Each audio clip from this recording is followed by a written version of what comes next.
I apologize. I was a bit dismissive. I said, Dad, we just watched First Contact like 6 weeks ago. I didn't feel like doing it again. But then this morning, then I spoke to Sissel Prey because we're like, well, maybe she can come on one day and co-host when I watch a comedy instead of a sci-fi film. And she was into it. She said, yeah, she'd do that. So I was thinking, well, maybe today I would, rather than having to wait 2 weeks for her, maybe I would watch a comedy today and have her come on. But then I was like, oh, it's First Contact Day. So I said it really would pay better to have AntiTrekker come on. Plus, I can use AntiTrekker as a guinea pig to make sure the system works. So Wow. it worked out for everybody. I don't know if I like the sound of that. Kurogans aren't known for their kind treatment of guinea pigs. Yeah, well, it's okay, Richie Pool. It will happen at some point. Yeah. It'll have to be a comedy. You should have Sissel Prey watch Star Trek 5 with you. She refuses to watch sci-fi, especially Star Trek. Yeah, but Star Trek 5 is neither sci-fi nor Star Trek. It's plenty sci-fi, and it's Star Trek. It's Star Trek. Anyway, so I want to thank Jeff Franklin, and apologies, Jeff, for being dismissive yesterday. It was indeed a good idea.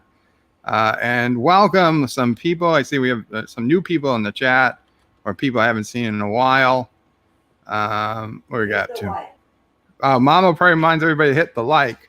Mary says, hi, I am here and I'm excited for the live commentary. Welcome, Mary. Hey, Mary. Edgar, I demand mind melding for AntiTrekker and Bird to know if they're lying or a big smelling lizard. Huh? What? I don't get what mind meld to determine if I'm a big smelling lizard. Maybe he means foul smelling lizard. He is definitely foul smelling, but lizard, I don't think so. Joseph Patrick with a €2 super chat. Turn on the leaf blower. Star Trek Redneck Nation. Yeah. I don't know. We've got leaf blowers. We've got all types of lawn equipment and motorcycles. Should I show them Transoprey, or should I say that first? Yeah, why don't you go ahead and show it so they know what you're talking about. Yeah, so there Mary is a Transoprey now. That's pretty exciting, actually. That and I mean, so we'll switch over. There's Transoprey right behind me there. Let's see if I can put you.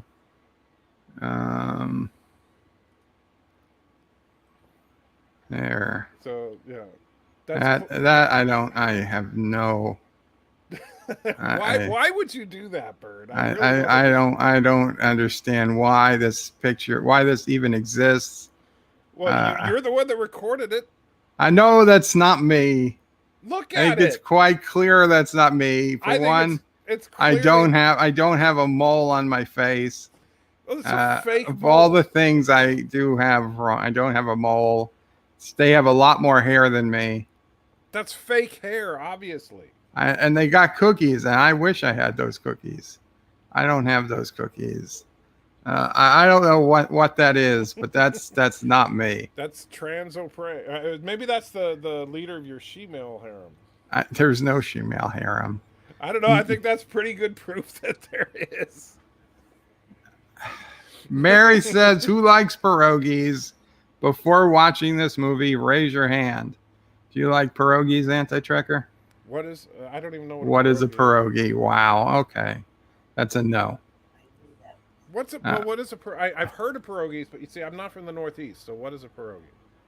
Mercer, don't leave. Malpray, how would you describe a pierogi?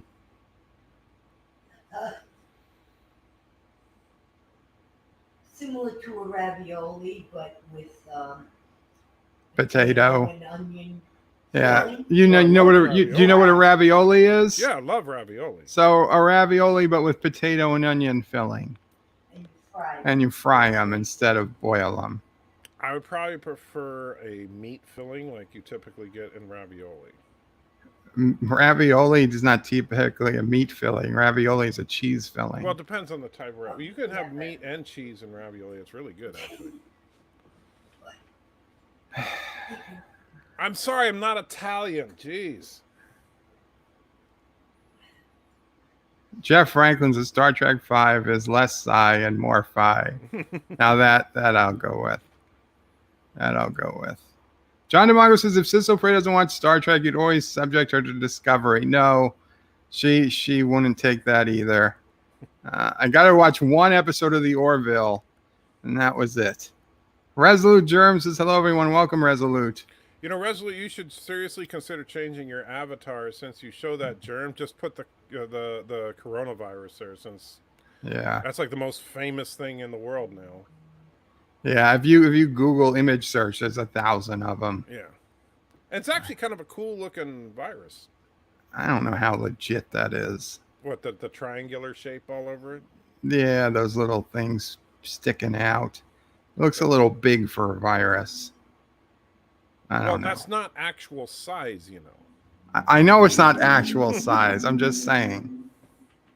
Ryan Land says the like has been hit. He's done his part. Thank you so much, Ryan. We're going to be starting, guys, in just a couple of minutes. Now, for those who want to watch the movie along with us, if you have your own copy of Star Trek First Contact, that's always a great way of doing it. However, I will also be showing this version that I'm watching here in my house. Will also be live in the Bird of Prey 5 screening room, which you can go to on birdofprey5.com and click on the link for the BOP5 screening room. Now, I only have ever done this for Deep Space Nine episodes on Wednesdays. This is the first time I'm using it for a movie. It's rare. And that's how I'm watching it. That's what I say we're testing it out. So AntiTrekker and I will be watching it via that version, which means my comments in YouTube, if you're watching it via the screening room, are going to be probably about 10 seconds behind. But make sure you leave the YouTube window open so you can hear the commentary. And if you don't want to do it in the screening room, or you can't go to the screening room because you can only have one tab open at a time, like on a mobile device, then, of course, on the screen, you will see screenshots every few seconds so you know where we are in the movie. Because let's face it, if you're a Star Trek fan, you've probably seen the movie a dozen times. Only a dozen? And don't need to know every single word, you know. We'll keep you up to date. You'll know what's going on.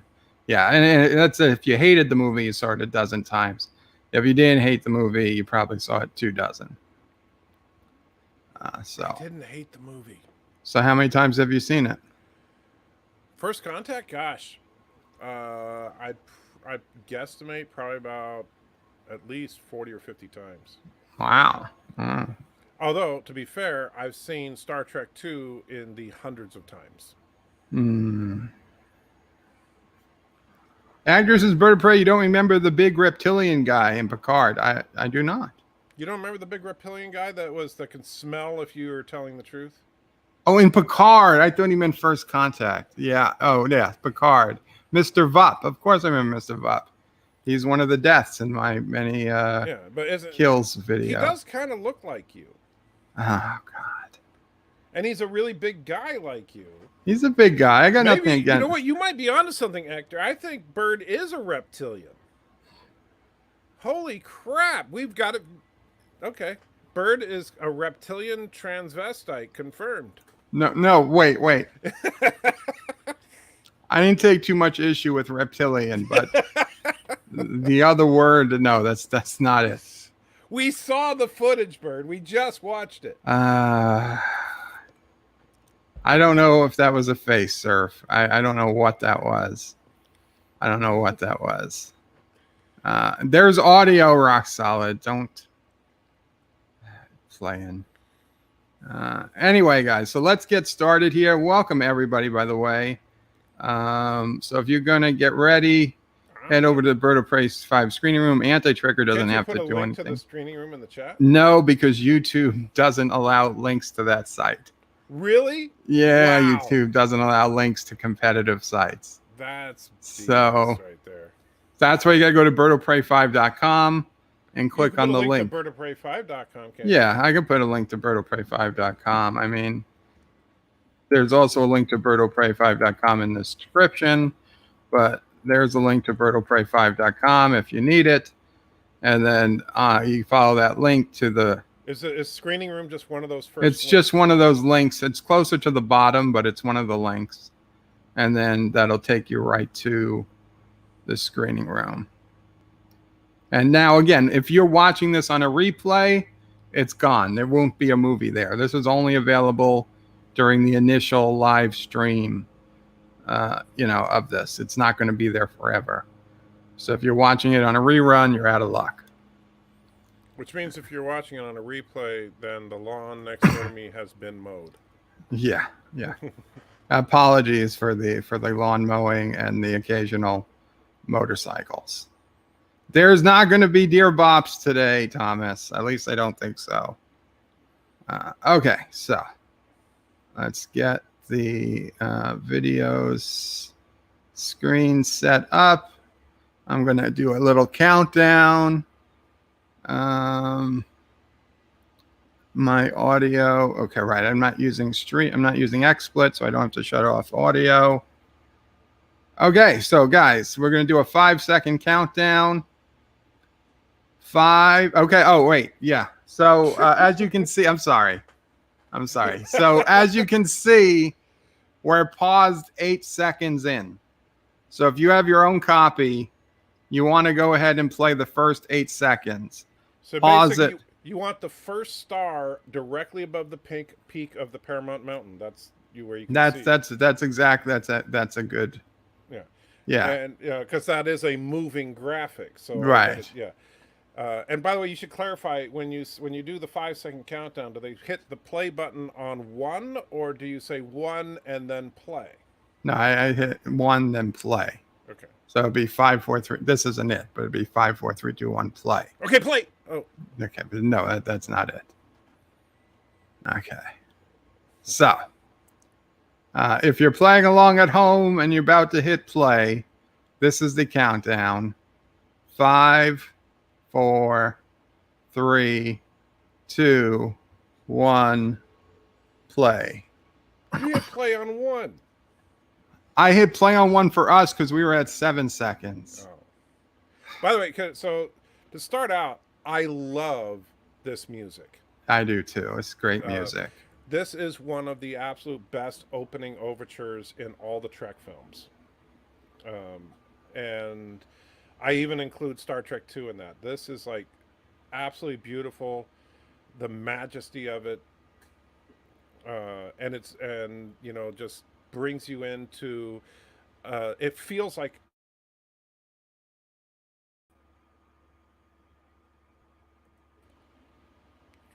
Uh-oh. What are you doing? What happened?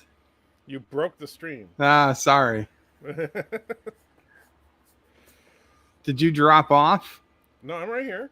Okay. No, I thought you dropped off. I was trying to bring you back. No, as far as I can tell, I never left the room or anything. Okay. Minor hiccup here. Okay. Marina Sirtis, who hates Republicans. She only hates Republicans a little bit. Yeah. And I kind of miss opening credits. You notice that most modern movies, opening credits are just becoming passé. I mean, I know in TV shows the opening credits are almost gone, but in movies, I guess I haven't seen any and all that, Well, like you watch any of the MCU movies, most movies nowadays, they'll show the company logos for the companies that are producing the film, and then maybe a couple of minutes of something happening, and then cut to a title card and maybe 1 or 2 actors in it, and that's it. But something like this, the overture, you're getting settled into your seat, you're kind of relaxing, you're getting into the mood for it, and depending on the type of movie it is, like this really nicely sets you up for a Star Trek kind of feel. And so these are really good credits in my opinion. But nowadays, opening credits are just not a thing anymore. It does. It gets you in the mood. The mood for Star Trek. I was going to say, be careful what you say. No, it doesn't let you stay paused, Hector, because you're watching it as we're watching it. Right. That's the whole point. Now, this opening shot of the pullback of Picard was another one that really impressed me when I first saw it. I gotta say, this actually looks a lot more like the Romulan cube than I thought it would. Yeah.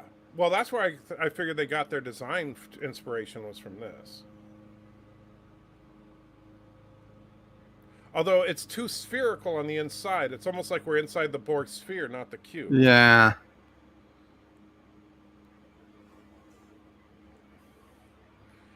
And now we get to relive Picard's assimilation process a little bit.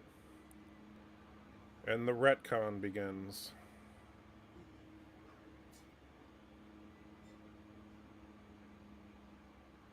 He gets to keep his voice. Yeah, why didn't they mess with his voice? Like, oh, and that shot gets Oh me my every god. time. See, at least they stop it before Yeah. Echibs. So it was just a fake out. Picard was sitting in his chair all along. And really, now we're in the real world. But what's this? A Something dream under within a his face. dream within a dream. I love how he sleeps in full uniform. Yes. They do that on Deep Space Nine too.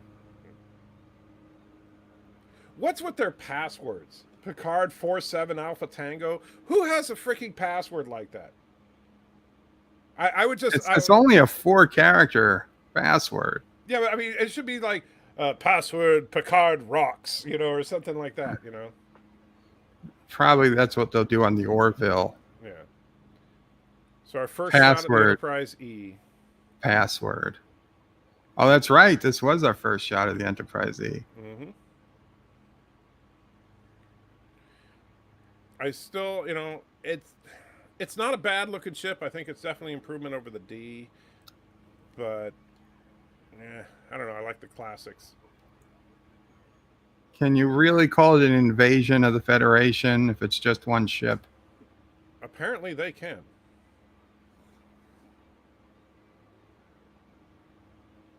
The neutral zone.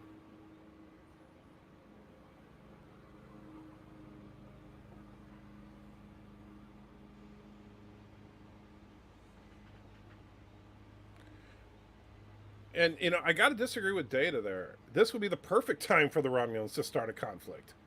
Why would the Romulans start conflict? They don't want to be assimilated. Right, but they figured that if the Borg would, the Federation would stop the Borg, but this would then be the perfect time for the Romulans to press in. They could probably get Vulcan or something. But let's face it, if the Borg assimilate Earth, the Romulans are going to have bigger problems. Right. Although it doesn't make any sense if the Sovereign class Enterprise is in fact truly the Federation flagship and the most powerful ship ever built, which they establish in dialogue in this, why wouldn't the Federation simply relieve Picard of his command, put Riker in command, and send the Enterprise to the front lines? That would be a big moral blow to the ship to have Picard taken out of command. And how did Riker come in without knocking? He beamed in. I mean, every time they enter his ready room before, or is this his ready room or his quarters? This looks like it might be his quarters. And so Riker just can storm in? I guess Riker's just a dick.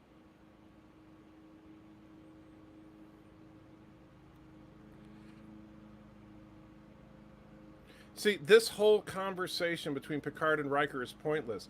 Why isn't Riker simply in command?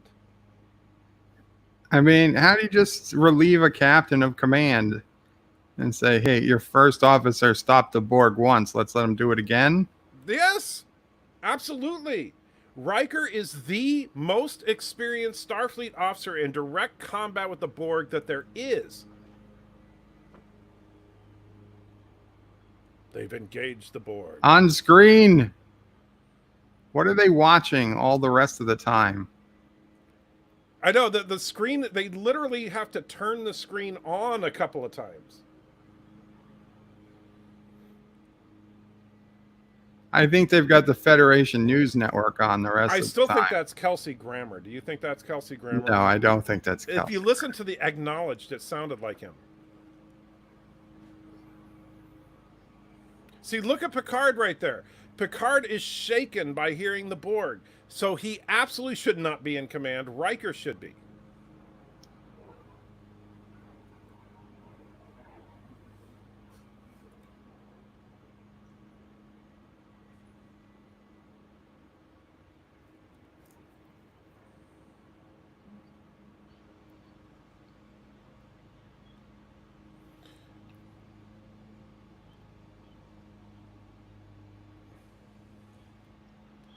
And you turn off the comms at the helm?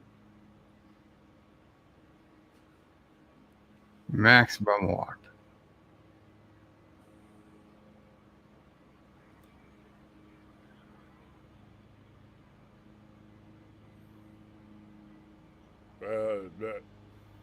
Yep, Q data.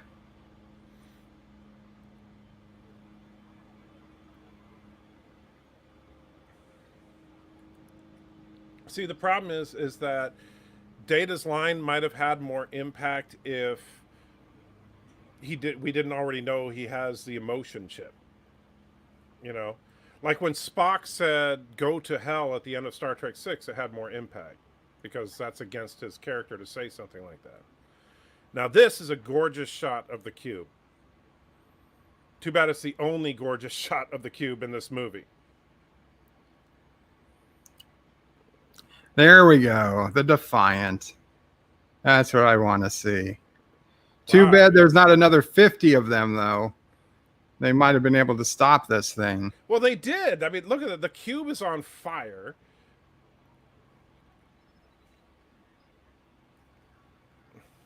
There. We're having For bird of prey speed. They're going to fly Yeah. like you, bird.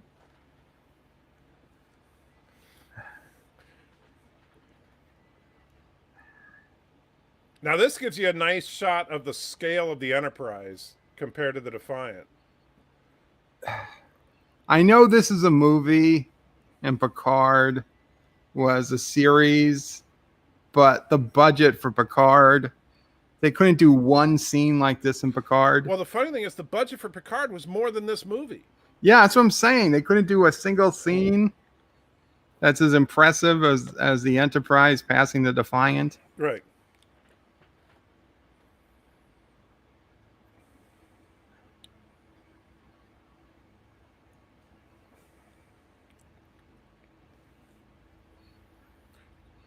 So there are no admirals around Earth? Maybe you should have given them that place, that coordinate earlier. Yeah. Well, you know, he just, you know, playing it close to the chest, I guess. In case they relieved him of command. Right. Well, I know where to shoot them. Even though that goes against everything we see, and that's the problem with the writing here, is that there is not, you know, Borg cubes don't have video game weak spots. That's the whole Unless point. they need them to. Right, but the whole point of the design of a Borg cube is that they're generalized in design. You would have to completely destroy the cube for it to be non-functional. But instead, this Borg cube has a video game weak spot. And nobody shot at the sphere leaving. Yeah. And by the way, if you want cool space action, it's over. You can stop watching the movie now. That was it for the cool space action of this movie. You can hear them. Worf.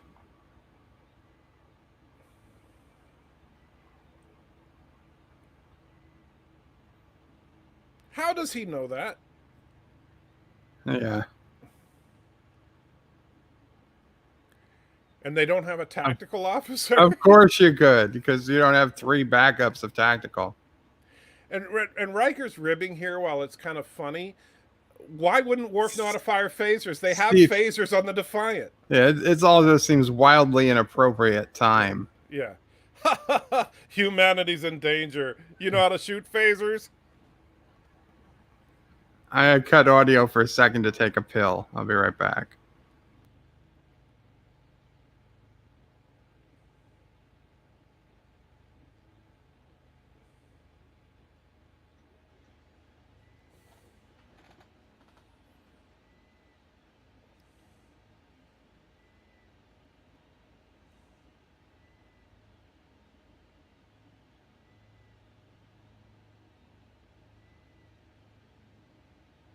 I meant I had to cut my audio. Oh, I thought you just meant you cut the audio for both of us. So Bird cut the audio because he's eating a pretzel and he wants to just brag about the fact that he gets to eat while I gotta watch the movie. Geez, just mange down on those things. Dang. Do you hear me eating the pretzel? No. So, what is the Borg's plan here? So the Borg know about First Contact Day? I wonder if it isn't to assimilate both humans and the Vulcans. Well, it doesn't make a lot of sense because why would the sphere come back specifically to this date and attack the camp? Because, I mean, the Vulcans of this era aren't going to be able to put up a fight against the Borg. Really, the Borg should have just gone back to any time period in the past, dropped their drones on the surface of the Earth, start assimilating, and game over. Hey, you should have gone back 1,000 years. Right. And they'd have 1,000 more years of advanced tech. Really, the Borg should have just been going back in time in the Delta Quadrant to as far back as they could and keep evolving themselves. Well, and why not just have the Borg go back in time before they go to Earth? And then the Enterprise wouldn't have been there to follow them. The Borg are just stupid.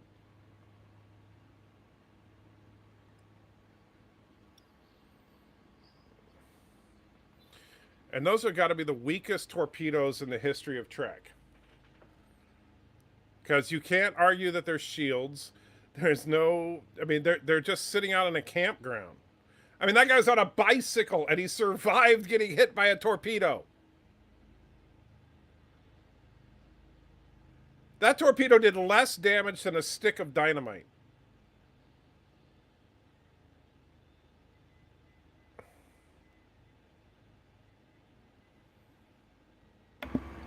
I like that it's so convenient you can follow ships through time barriers.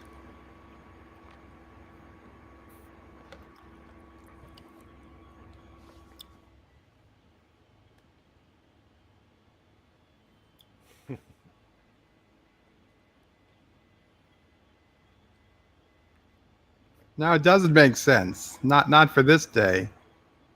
What? Huh? What's that? No, Riker just said it makes sense that they came back to this period because Right. most of the governments were destroyed. Like any of the governments would have had a chance. Right.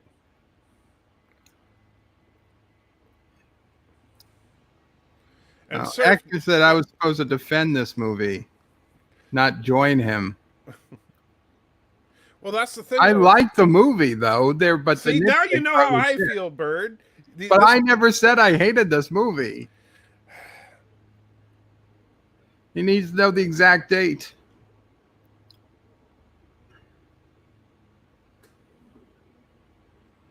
Yes, yesterday.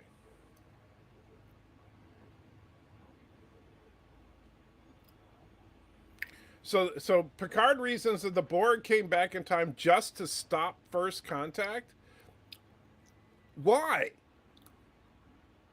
And I agree. It doesn't make a hell of a lot of sense.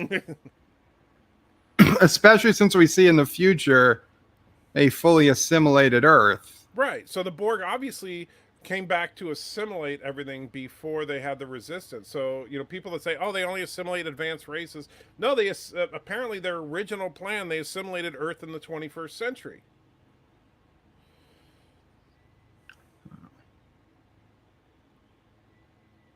Well, I suppose we don't know that they assimilated Earth Yeah, immediately. They 9 could have billion said, all Borg. right. Yeah, but they could have assimilated Earth, 5 years earlier. They didn't have to. So they went back to stop first contact and then waited for a couple hundred years to assimilate anybody? I mean, I'm just saying we can't say that didn't happen.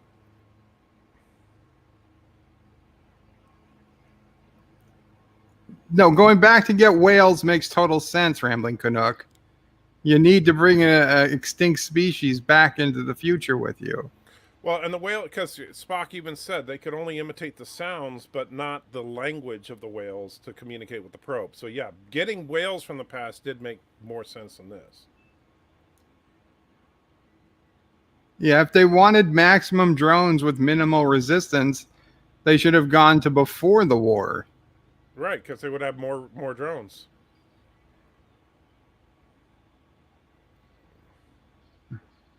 Cursing. Yes, but colorful metaphors in a time appropriate sense. True. You know, she is not an enlightened Starfleet officer.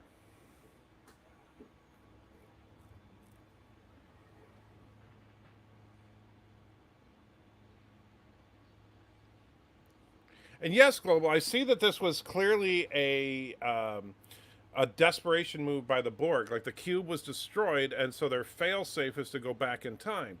But the problem is that they just happened to go back in time to the exact date of first contact, attack the complex where first contact happened. What was the purpose of that? That's the thing. It doesn't make a lot of sense. Now, the one thing, as far as assimilating humanity in the past, I could believe that based on the Borg as we saw them in TNG, but not from what we see of the Borg later on. Because the Borg, if humanity was the first race that the Borg wanted to assimilate, it's because of humanity's incredible adaptability. And that would make sense whether you did it 100 years ago or not. But if they knew humans were going to turn out to be really intelligent creatures, they could have kept a few people unassimilated. Right.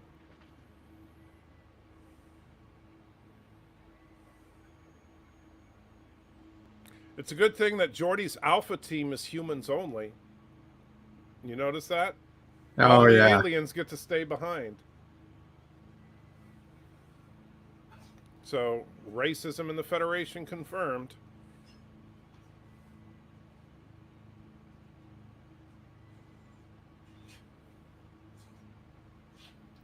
There's hope for you yet, AntiTrekker, says Richie Poole. I've said a few nice things. I said I do like this movie, but it's got some serious flaws.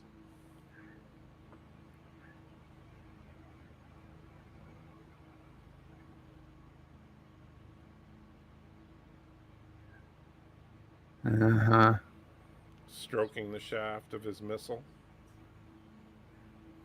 It's your favorite scene, it seems like. No. And I'll agree, Ryan, there are no space flowers. I will give you that.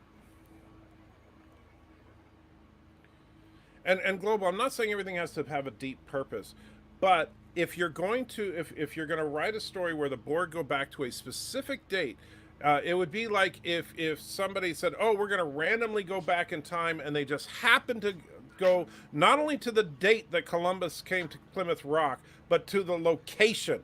And then wait. I'm sorry, I know I got my historical events mixed up. Plymouth Rock is the Mayflower. All right, so you go to the date and the location of Plymouth Rock with a Mayflower coming, and then you shoot the Pilgrims as they're coming off, but then the Pilgrims landing at Plymouth Rock had nothing to do with why you went back in time. You see the point? It just doesn't add up. Sorry, I can't believe I got Columbus and the Pilgrims mixed up. Columbus landed at Plymouth Rock. You heard it. Shut up. I'm going to bring up transvestite of prey again if you don't shut up. I wonder what Turtistani's learned in history class. Hey, I admit I screwed that up, but you got the point, right? Why did I just got two landings mixed up. Jeez.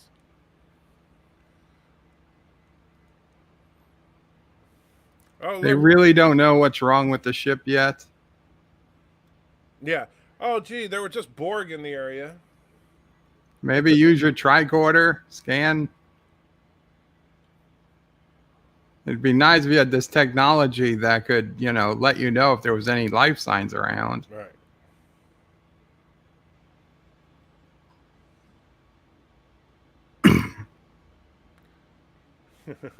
Now, if ever there was a character whose face screamed dead meat, it's right Mm, here. we need a character that nobody's going to miss.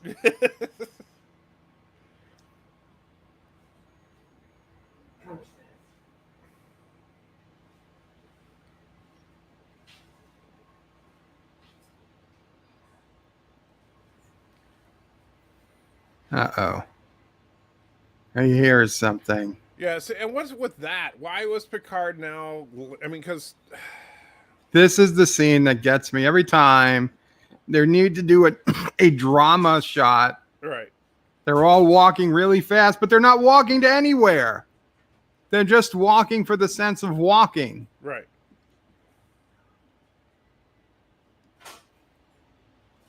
Where are they going? Why didn't they just beam up?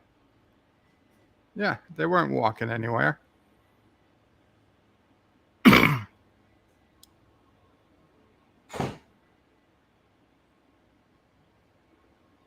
And I'm sorry, Crusher's hair looks dumb in this. Yeah, she should have stayed red. Why didn't the door just open?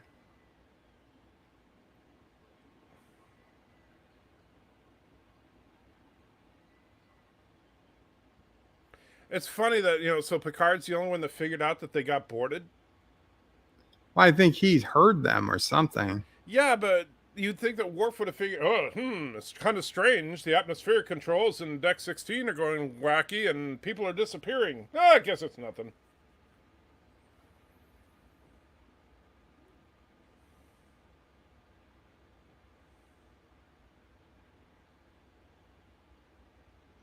So now their plan is to assimilate the Enterprise and then Earth. Why didn't the Borg beam some drones down to Earth and some drones to Enterprise? I think they did, but they beamed them to Antarctica. No, that's just where the wreckage ended up.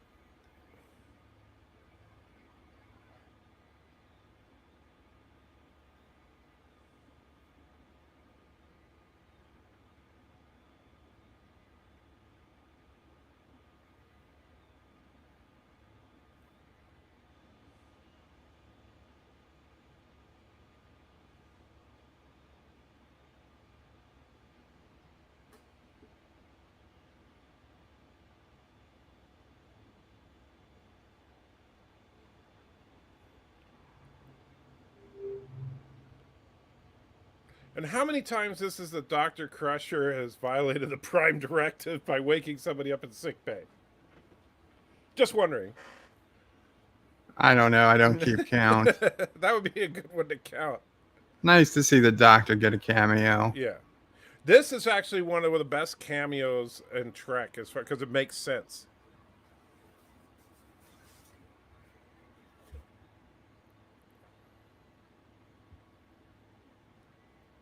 I'll be right back. You can still talk. Okay.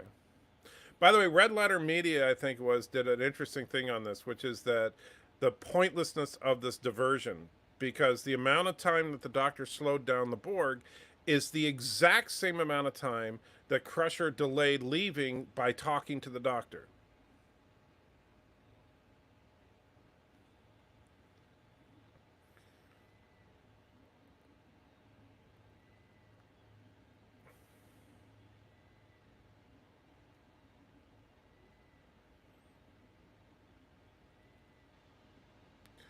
And here come the penis guns. Yes, look at the shafts of those guns. Big, black, and ribbed for her pleasure.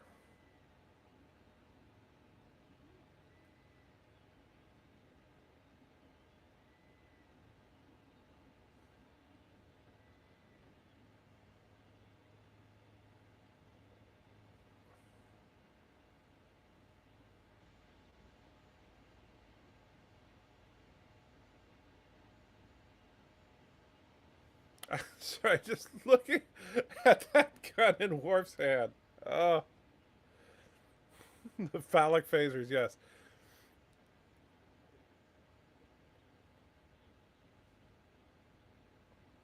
So the King of Compassion, Picard, says, "Don't hesitate to shoot your own crewmates."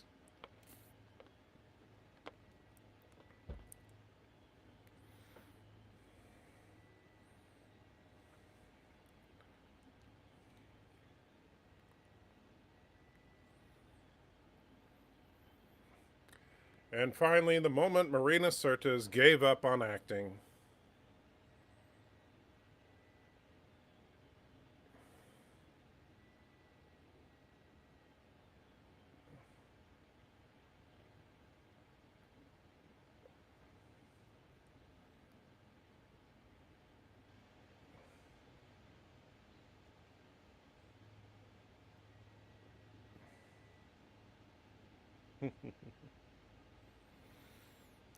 Yeah. Yeah, actor. Yeah, it's funny. Bird had to disappear right when the phallic phasers come on.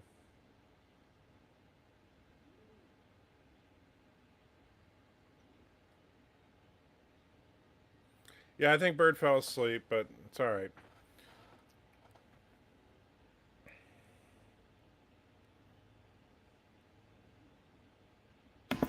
I didn't fall asleep.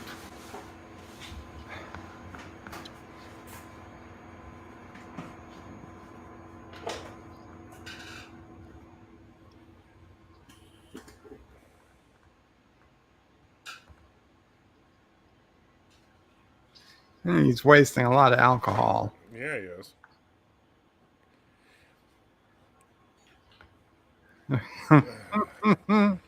I don't know if you heard me, but this is where Marina Sirtis just gave up on trying to act. I think they just gave her a bunch of booze and said, just say whatever. Her accent is gone. Something. Right? You don't know what tequila is. Never heard of tequila on Beta Z. And you know, and the funny thing is, like, the way they were reacting to that. I mean, this is like typical Hollywood crap, because they're going like, oh, this alcohol is so strong, but they're both so obviously drunk they wouldn't be doing that. Like, if you've been drinking and drinking to where you're like slurring your speech and everything, you're not going to go, wow, that burns, because you're desensitized to it. Worse than Michelle Hurd. I agree, Piano Dean.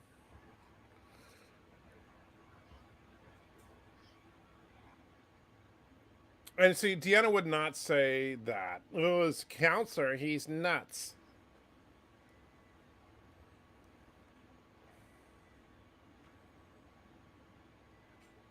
Hmm. Wah, wah, wah.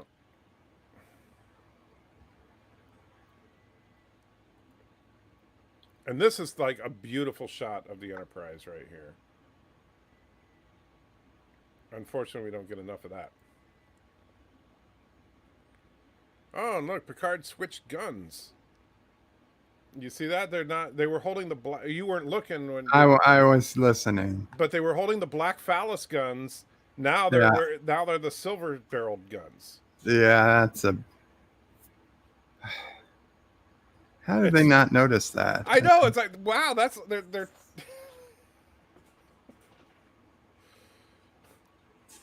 What did they do with the other guns that they couldn't have them for a reshoot?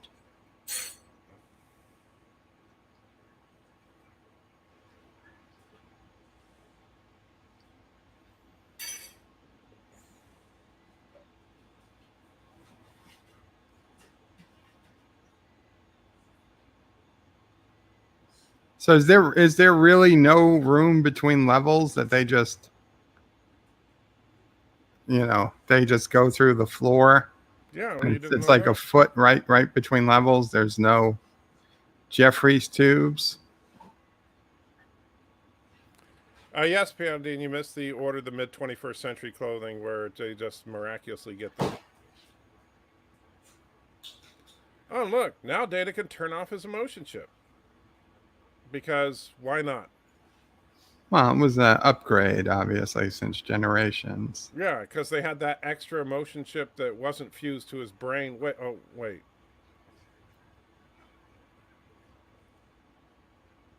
I would say, yeah, shape-shifting guns are pretty.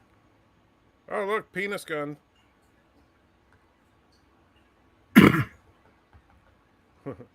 Lopez, stop stroking my. I mean.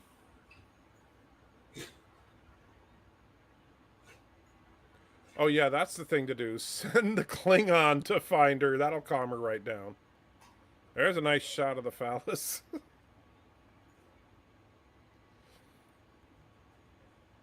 It was also off when Picard said to shoot your crew members. Yeah. Like, is that what he preferred? Is that him saying, I Yeah. wish they just killed me? Exactly. That's the thing. Why There's are no they way saying to help them. Unless lower your weapons?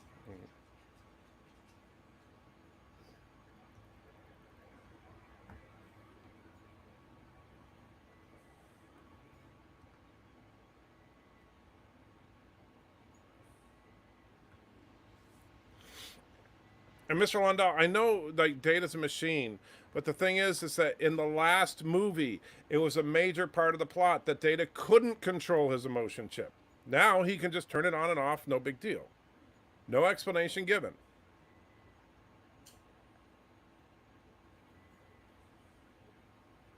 Yeah, they got the black phalluses again.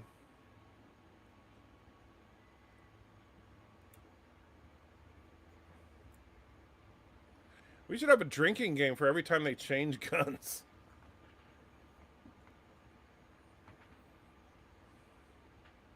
Yeah, tough luck, Ensign Lynch. Yeah, really.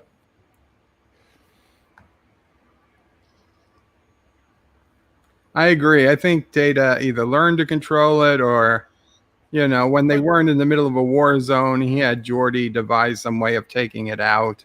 But one throwaway line of dialogue would have taken care of that. Well, I think I'm okay with them. It's been, what, a year at least since Generations? God knows how long. That things could have happened in that year that they don't have to bring up every single thing in exposition.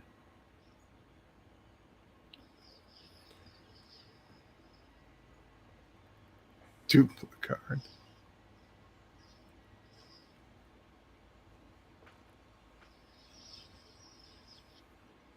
You're welcome, Surf. Yeah, we've ruined the movie for you. Sorry, buddy.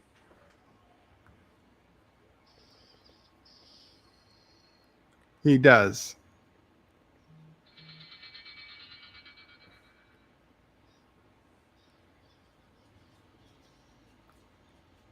I never understood, why don't the Borg ever defend themselves against hand-to-hand combat? I think they figured so few are going to die by hand-to-hand combat. It's not worth.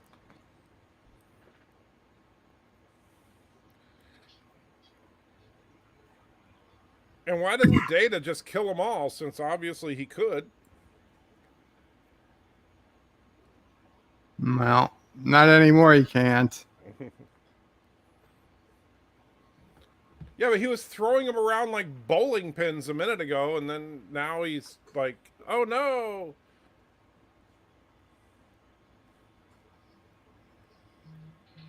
Another really nice musical beat there when they played the Klingon theme.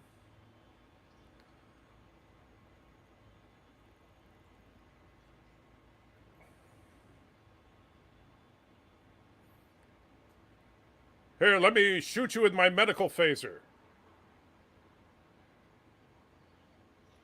Thanks, Captain. You're the best. I mean, they did unborgify you from less, from worse.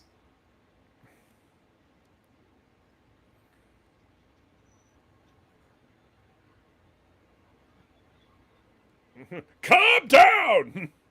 It's always something you tell someone that's hysterical. And pointing a gun at you. How does he know about the Eastern Coalition?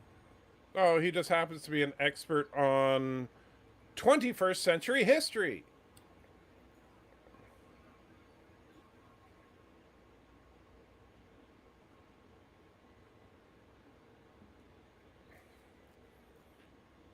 Obviously, he knows more about the 21st century than I know about Columbus. So. That's true. Yeah. And you would think you would have known since you were there. I hate you. Thank you, Thomas.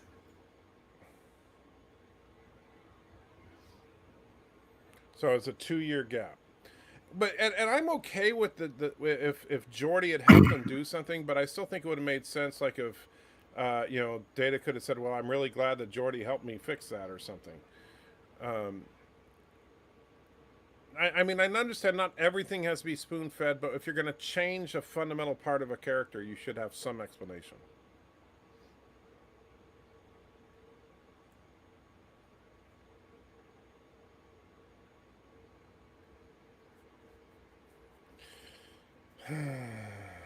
And the Borg are dead.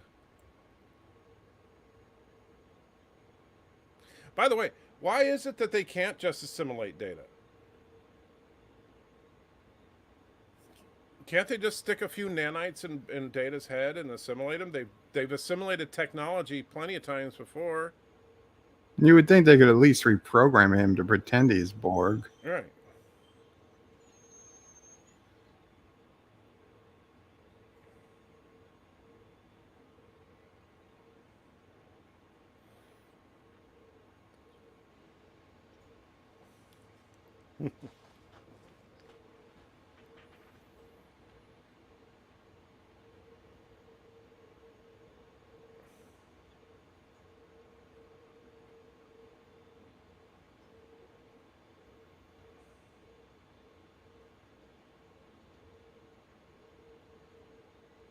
Yeah, don't bother moving the telescope since the ship is constantly moving.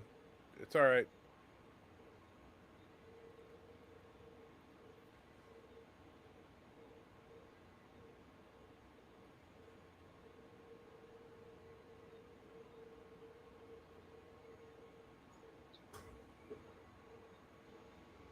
It's not that big a telescope. They should be able to see with the naked eye. Yeah, I should be seeing a dot at least. Mm-hmm. So he could look up in the sky and verify there's something up there.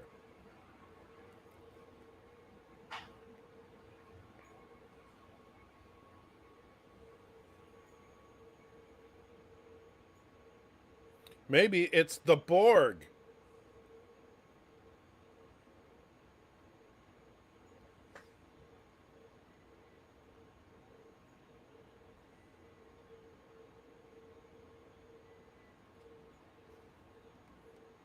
And there we go, breaking the Prime Directive again. Is it a Prime Directive if it's humans? Well, wouldn't it be a violation of the Temporal Prime Directive or whatever they want to call it? Well, they're doing it to keep the timeline intact.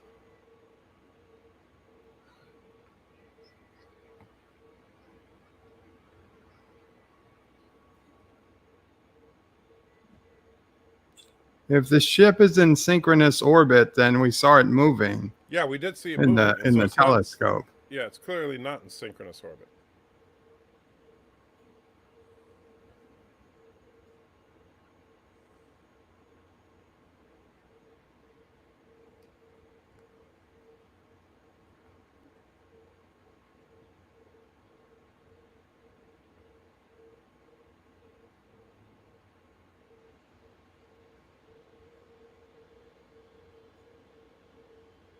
Oh, here's the worst line in all of Trek.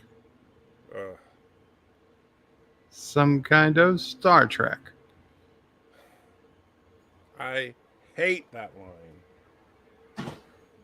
They were just trying. What's that say? You hate the movie? Is that what you just said? No, that's not what I said. I said I hate that line because it makes no sense that they're just trying to shoehorn in the words Star Trek into Star Trek.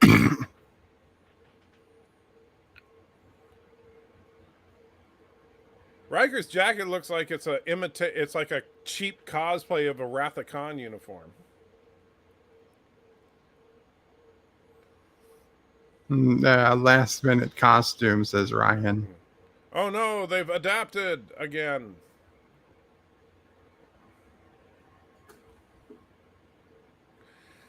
See, my problem with the Borg in this, like, I think the design is cool, but by introducing the Queen, they're just zombies now. They're not a collective consciousness. They're just zombies obeying the Queen.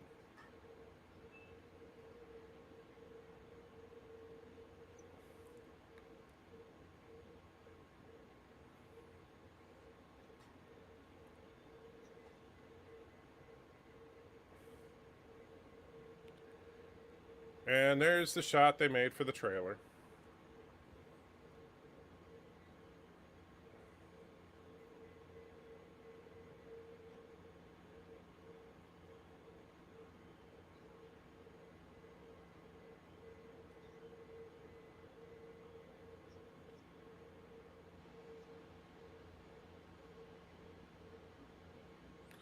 He just said deflector control is not a vital system. Yeah, I was saying, is that the most vital system? Maybe behind life support. Well, you know, the defense of the ship, that's not vital. Excuse me. No, Mr. Lundell, the Borg were not zombies in TNG. They were a super intelligence, and they were a singular hive mind. Now they're just mindless zombies following a leader.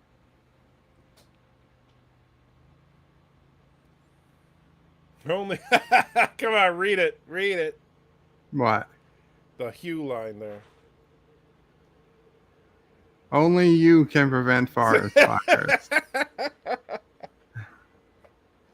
Only, okay, hold on. Only you can prevent Hugh, forest yes, fires. Hugh. You. Hugh. You. Only you can prevent forest fires. I don't get it.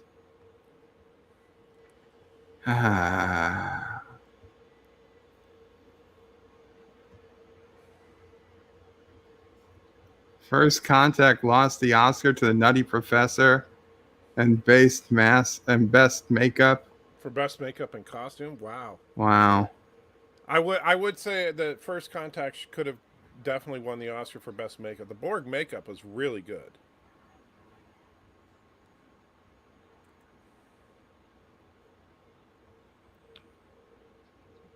So the more Braga commentary makes the movie better. So which one of us is Moore and which one of us is Braga?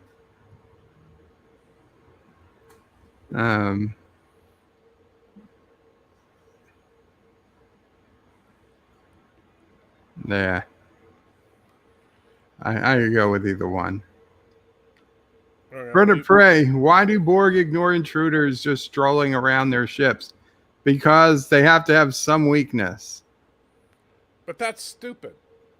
It's just another example. And that's the thing, like, if you look at the way the Borg were presented in Q Who, and even in Best of Both Worlds, if the Borg are really a hive mind, a collective consciousness kind of thing, then them seeing a person on their ship would be like you seeing bacteria in your bloodstream. It would make sense that they couldn't see you inside their ship. That's their Achilles heel. But since they're just mindless zombies and the Queen can track all of what they're, no, it doesn't make sense. They're just being stupid in that case. Especially since in this, they're trying to expand their numbers, so they should immediately try to assimilate anyone in front of them. No, he's saying the actual Moore and Braga commentary on the disc is better than us.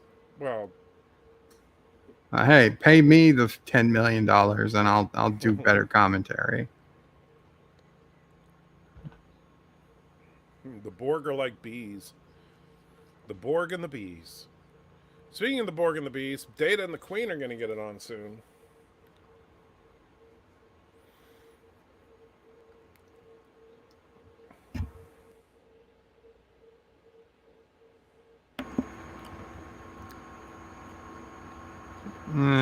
You're the leader. Right, that's the thing. It's pretty obvious that the relationship here is that the Queen leads the Borg.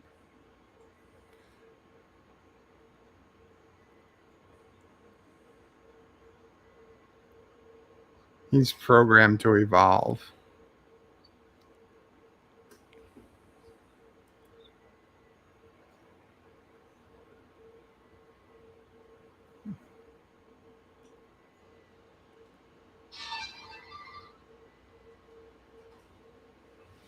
And here's the problem with the bee analogy: bees are not intelligent. Right? Not, I mean, they possess a rudimentary intelligence like any living thing, but they're not like sentient thinking humans, where they can analyze and determine that these things are a threat. Or in the case of the Borg, they use humans as raw material to expand their numbers. So of course they should be assimilating everybody they come into contact because they need more numbers.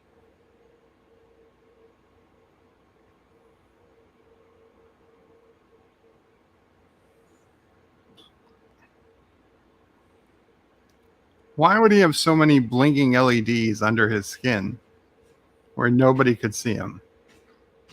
Well, that way, Christmas time, Data just takes off his skin.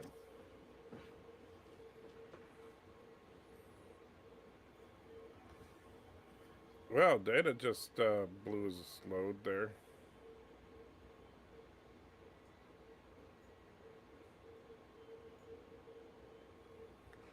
By the way, fun fact, everybody, this is the woman who kisses Dax in Kissing Dax. No way. You didn't know that? That's the same actress? Yes. Ah.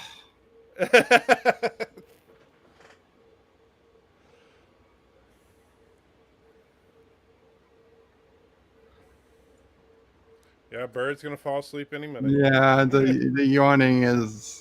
That's not a good sign, Bird. We're about halfway I through know. the movie here. So you don't like this? You find this movie boring, huh? I don't find it boring. I like the movie. Why are you gonna fall asleep? I don't know. I didn't get a lot of sleep last night. I'm not sure. Here comes the big lie. Here comes the big lie.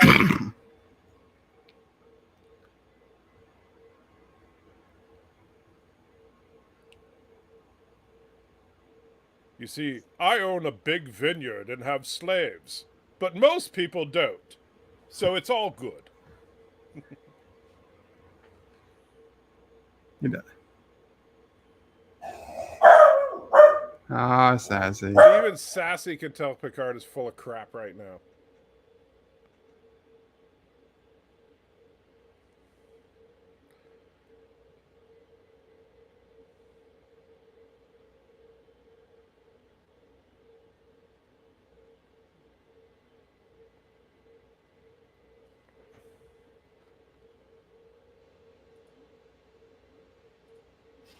I don't know. Mercer says it's not the same actress. No, maybe I'm wrong, but let's see.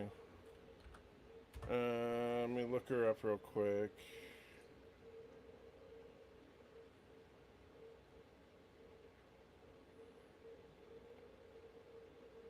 If it's not, then it's the other Borg Queen. I know that it's one of the Borg Queens.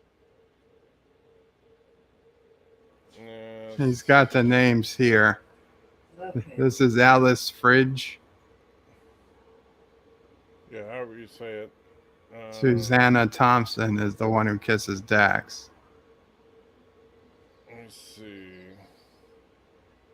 Yeah, I think you're right. I think it is the other one. But she did play the Queen in Voyager. Right. I just had my Borg Queens confused, yeah. Sorry, wrong Queen, but yeah.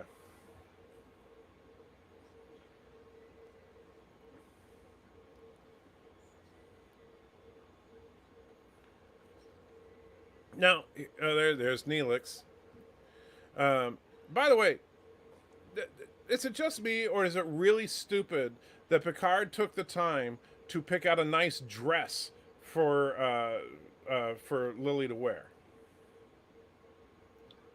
Maybe it just comes on as she enters the holosuite. But Picard was like, oh, perhaps something in satin. Like he had to pick out something for her. Well, she wants to blend in.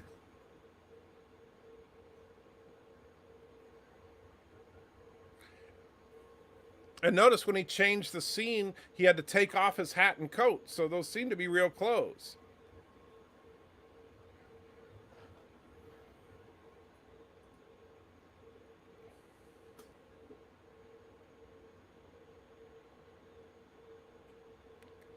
Bitch, look at me.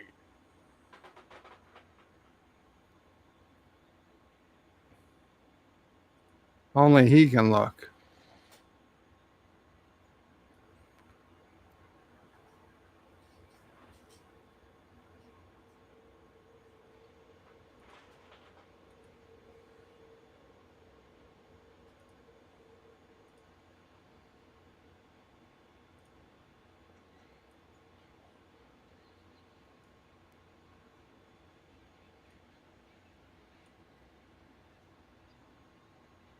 Nicky the nose.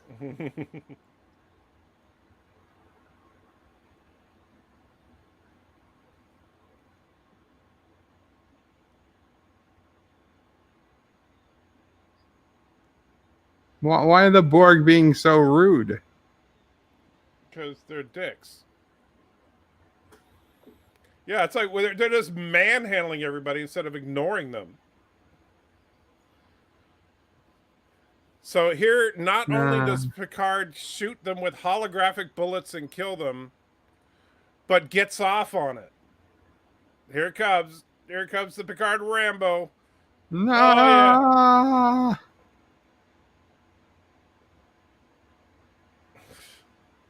How do you know if he's dead?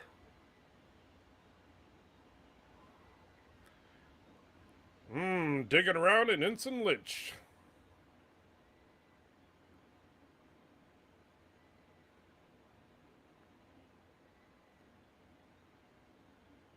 Yeah, wouldn't the neural processor be in the head?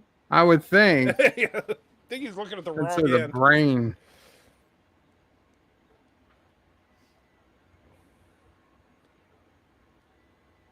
And Miss Law, no, I'm not saying there's something wrong with the dress. I'm saying that it's stupid that he had to pick out a dress for her.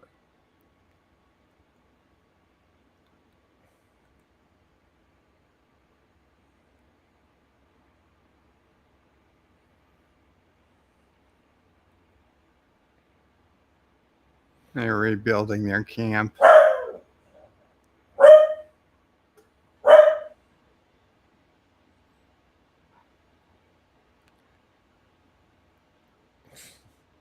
Forced cameo number 7, Reg.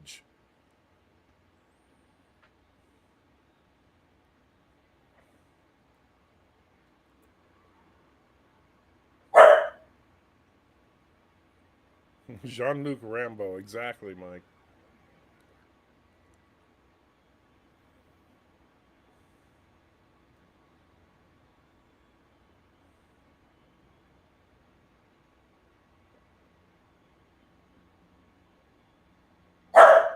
Fancy. Actually, Joseph, a Tommy gun holds a lot of rounds. Yeah, it's the whole point of a Tommy gun. Yeah.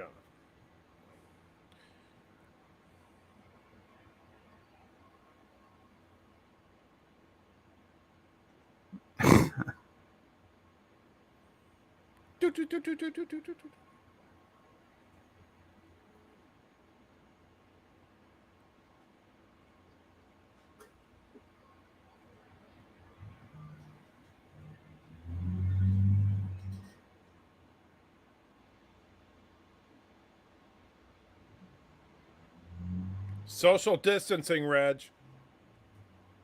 Only Geordi gets to have close interactions with him. Right. Because Geordi only has sex with holograms.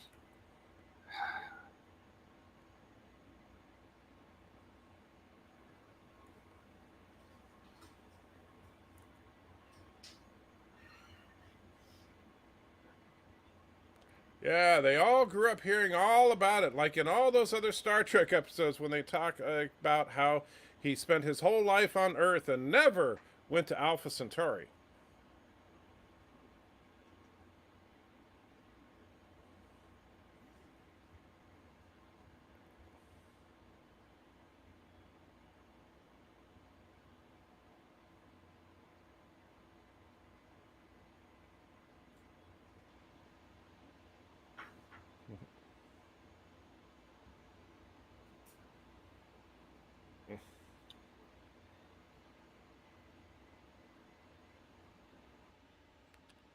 Leak? What's a leak?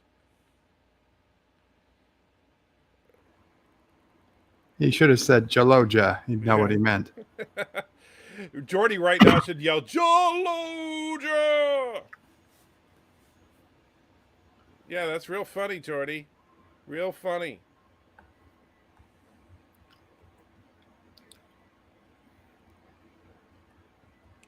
Thomas, you're right. They do mention it in Enterprise, but Enterprise was shot after this. That's why they used Cromwell in some of the scenes from Enterprise. Reused footage from this. They probably could make holographic torpedoes if they had a hollow emitter that transmitted it far enough.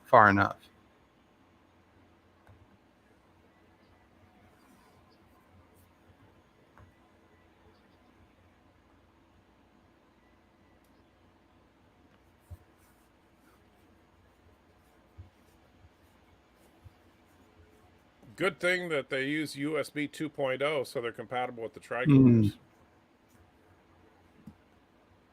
And that's a good point, Josh. Barclay did have sex with holograms as well. I would think everybody had sex with holograms. They just didn't show it for most people.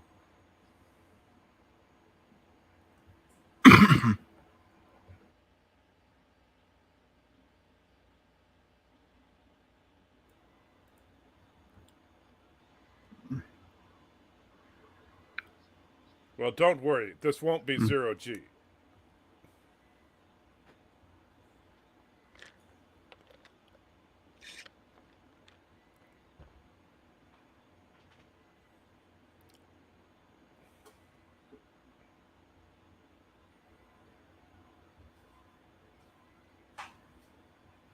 $511 meters? What is he, a freaking Olympic athlete?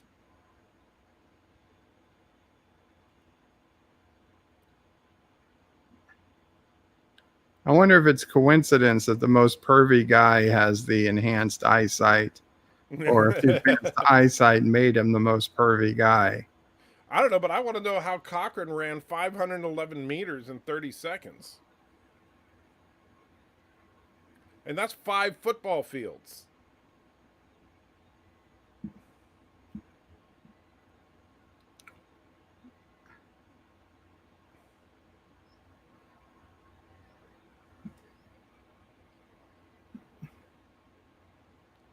Yeah, I like looking at my own butt.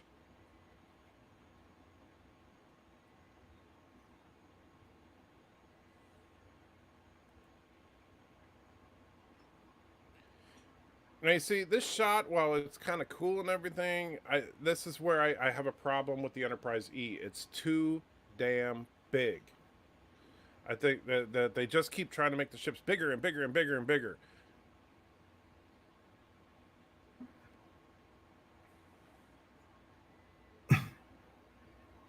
I don't think Burt Barkley's the biggest pervert. I think Geordi is, at least what they showed us. Barkley's the most socially awkward. Right.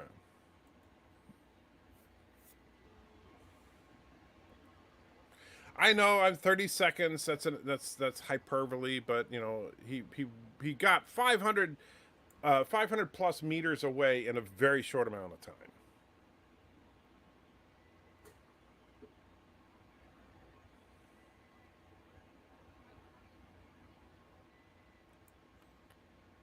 You know what the script said? It just said, Brent, say some techno babble.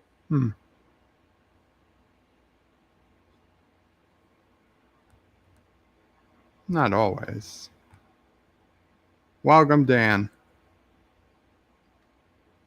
Yeah, and that's each Enterprise gets bigger, and that's a problem. That's why one thing I liked about the Enterprise series is that they scaled it down. Granted, you know, but yeah.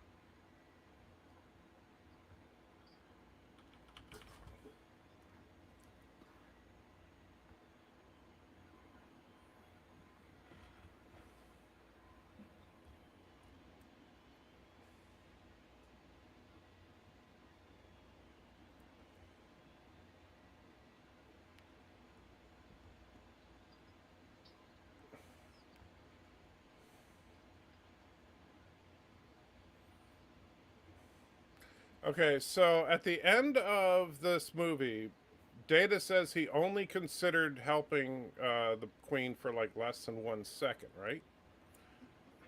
So why does he give in here and not? I mean, he was kicking their butts.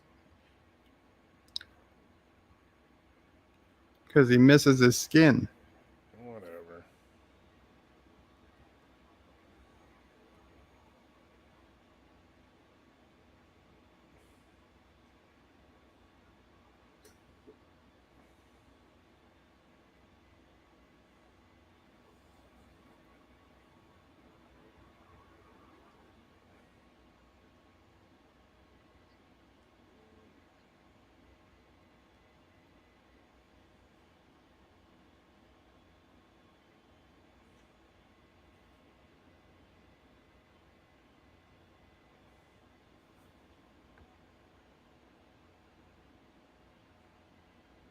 Do it.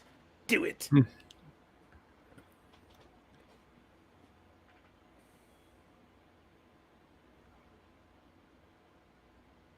See, I'm sorry, but I don't. I think Data should have ripped the skin off. Oh, here it comes.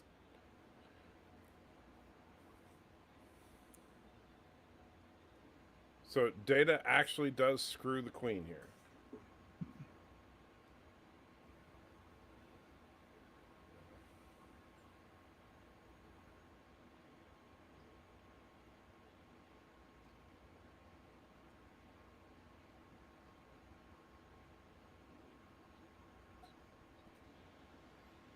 Ugh. Oh, God. Data, you could do better.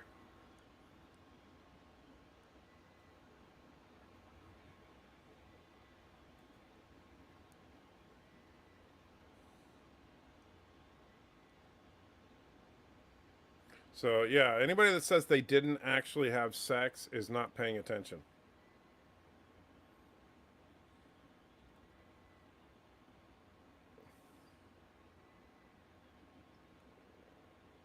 And yeah, and so Ricky, you're right. Data did do better.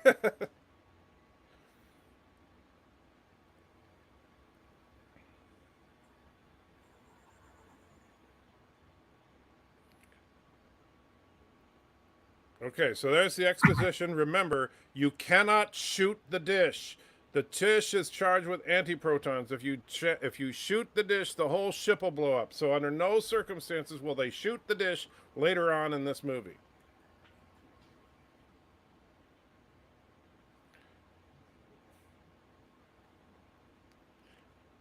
Sorry, Mr. Miles, they screwed. And if you're going to say if it's not on screen, it's not canon, then Kirk never had sex either.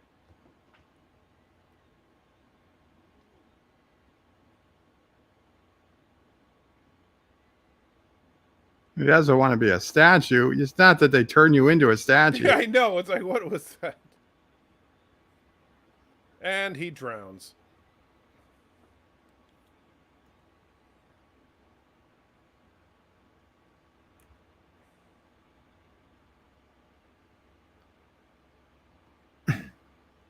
Womp, womp, womp. This is like such a video game level. Remember, go to all 3 maglots, unlock them. Of course, one will be jammed, so it'll be Yep. hard. Well, and that'll have to be the last one. I mean, like, really, this should have been able to be done from inside the ship. Yes. What's the point of making it ejectable if you have to go outside the ship? In fact, I would argue it shouldn't be ejectable from outside the ship. Right, because Because then a an bad enemy, guy can yeah. If all you got to do is go in there and turn a handle.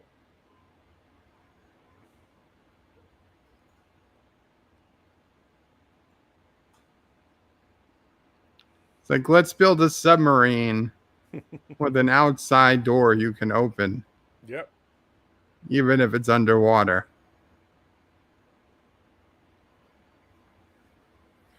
So let's see. We have Picard, Worf, and Hawk. Who do you think's gonna die?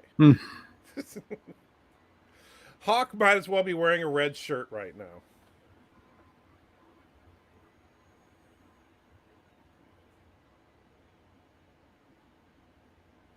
which is actually kind of too bad because I actually like Hawk as a new secondary character.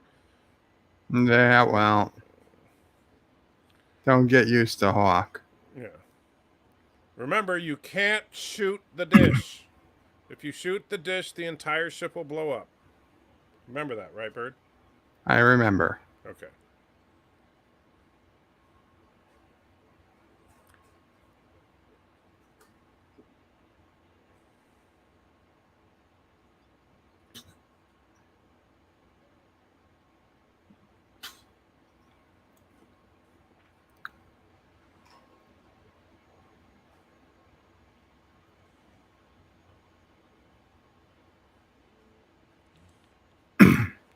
And what is with these? See, notice the Borg actually look and react as individuals. Well, they're sending one Borg to go. Right, but what they should do, and that's what would make the Borg more ominous, is if one catches one out of the corner of their eye and then they all stop and start walking towards Worf. That would have been scary. Sending one Borg over to fight a Klingon, that's not scary. And see, that one is now noticing what Picard's up to. These are not the Borg. These are zombies. And they're not shooting. They're walking. Right. They don't have any weapon on them. Did he just shoot the dish? I'm pretty sure he just shot the dish. I guess There weren't any alpha protons over there. They were all on the other side of the dish. Okay. And that was so dumb. So the Borg, in dying, barely taps Worf's leg and it rips open his suit.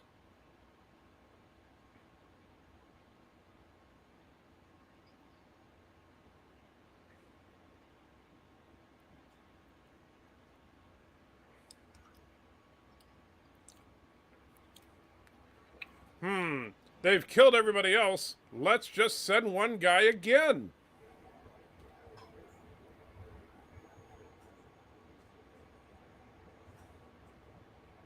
No! No, not Poor Hawk! Poor Hawk. Not Hawk. Anyone but Hawk. or Worf. Or Picard. Or Geordi.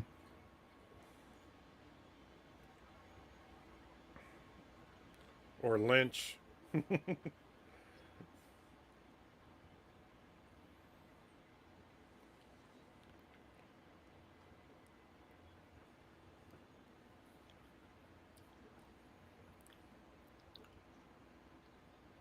Witness the action as Picard slowly floats. Definitely not using cables. There's actual floating. He shot this in space.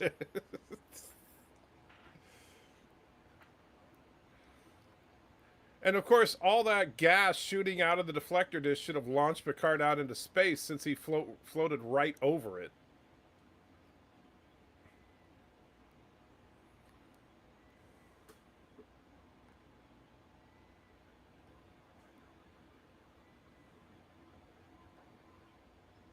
And you're right, T-Bird, the Borg should be saying Locutus, but these Borg can't talk because they're zombies.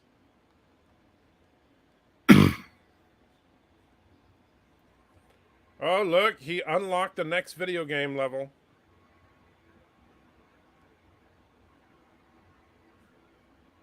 Why is it actually moving off of the... what caused it to start moving? Hawk, no!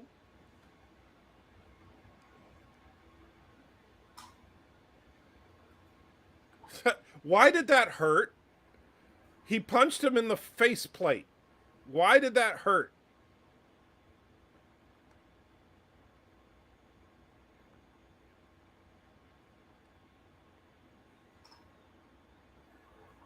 And here comes Bird's favorite line from the movie.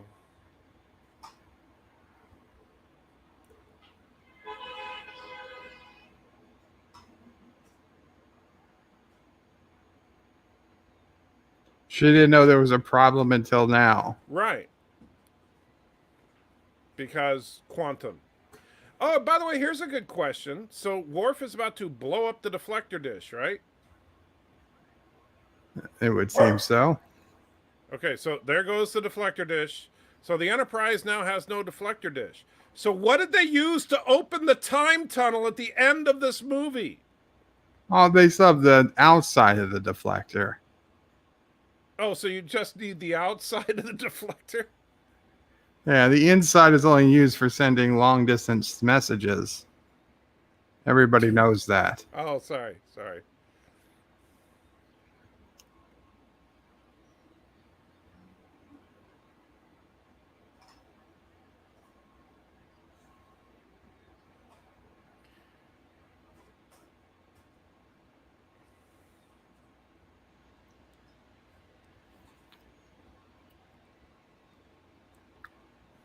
Well, we need to give Troy something to do. Yeah, why is she in charge of opening the door? Well, hey, we're going to have her fly the ship, but they knew that would go. Yeah, that would be bad. She makes Kurogan pilots look competent. Oh, listen. I know, AntiTrekker, the moon doesn't look any different. Yeah, you could see Lake Armstrong. Of course, we've never seen Lake Armstrong.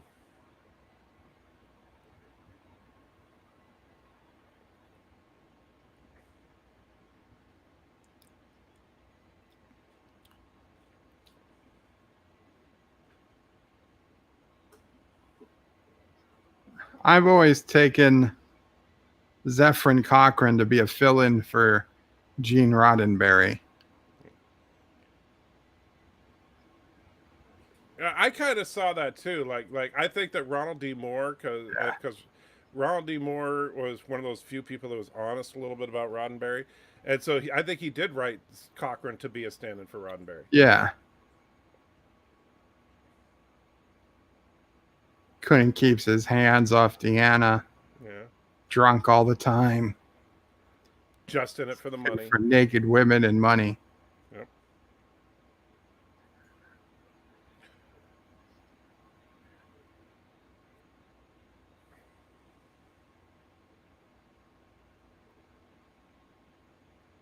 I'll be right back. Okay. Don't try to be a great man. Just be a man. Who said that? You did. Eh.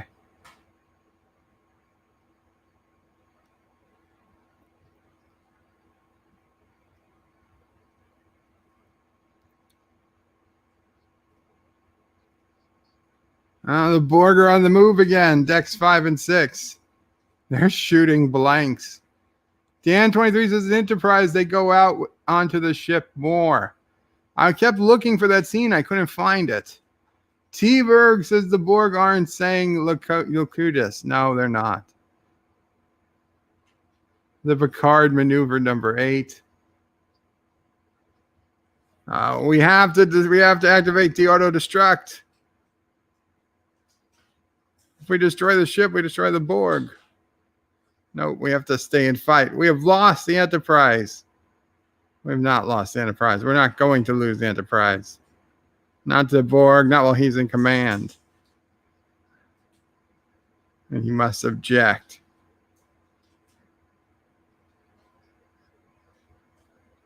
Wow. Worf, you're really... Wow, you're afraid. If you were any other man, I would kill you where you stand.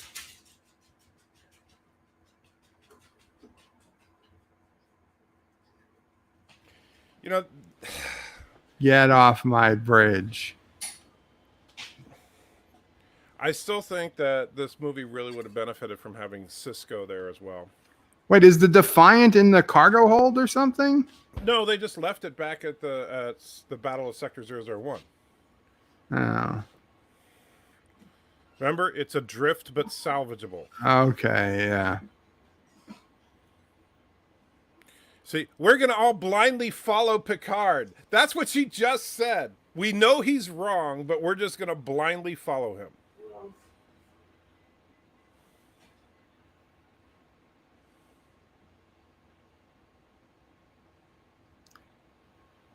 See, in Picard, he would say, they're just going to do it because, damn it, blind faith.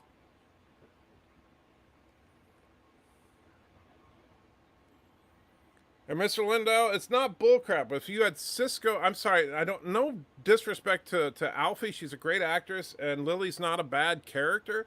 But this scene would have been much more meaningful if it was Cisco and Picard, because the first time the two of them met was awesome. And this could have been a follow-up to that moment. What is he doing? He's reprogramming chips to fire random frequencies because they already did that, but they're doing it again because quantum.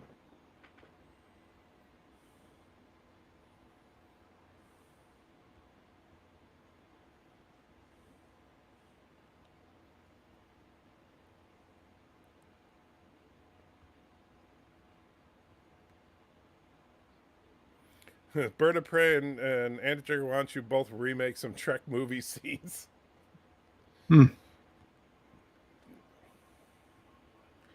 Almost isn't enjoying it. It's almost.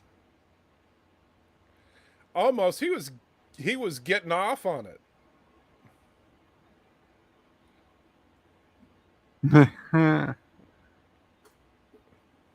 Yeah.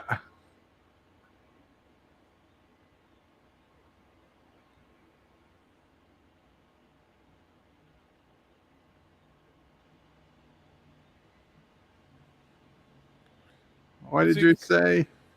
Couldn't you picture Cisco delivering that line right there?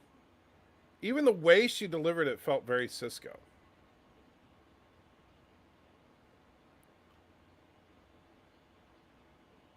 No.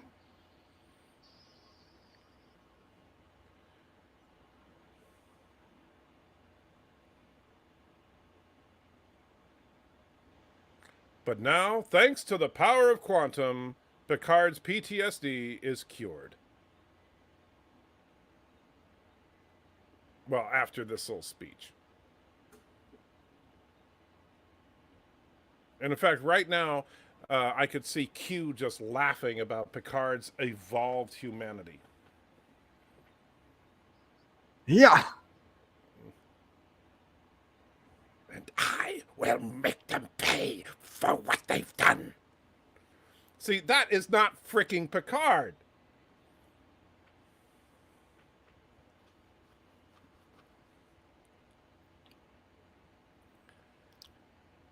Well, now he's all better. Because, you know, that's how PTSD works. You usually build up to a point where you have an outburst and then you're all better for until 23.99 when it comes back. Yes, Joseph. You broke your little ships. It's actually, that's what cured him, was realizing that he broke his toy ship. Yeah. And the Enterprise D again.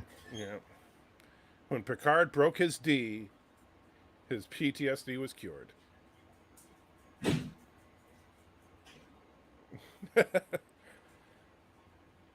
Mom will pray Mrs. AntiTrekker doing throw Mama from the train. I don't think that's going to happen. That would be kind of fun if we could pick a Star Trek scene to dub over. Yeah, not Khan.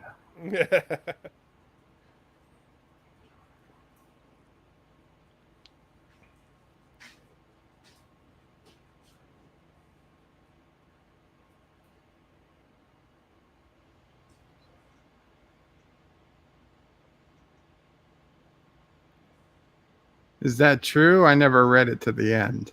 What's that? Moby Dick. I just assumed it was a happy ending. Moby Dick? No, Captain Ahab died. Ah. Ishmael, I believe Ishmael was the only survivor. But I thought he got the whale at the end and came home a hero. No, he ended up dying on the whale. That must be the Kurdistani version. Jeez, at least see one of the movies. Although you'd probably like the book better because there's like an entire chapter about mixing whale semen. Ah.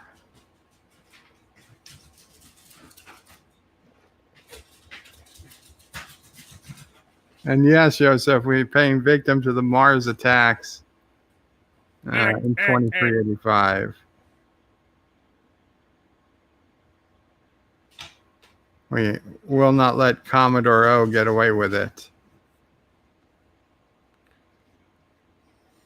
I don't know why, but these just don't have the coolness of Destruct Sequence 1, Code 1, 1A. Why should Worf even have right, he's not even on that the ship. So I guess just any officers can just blow up the ship. Why not?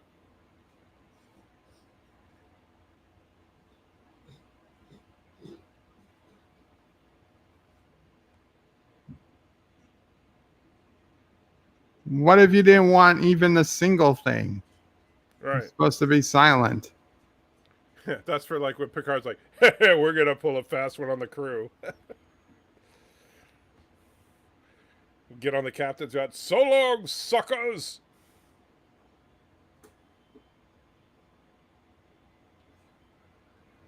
Hello, Robert. The Chekhov plunger skin.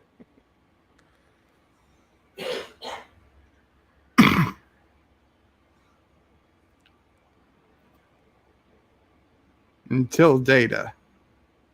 Yeah. You know, I thought you were great, but Data's my love.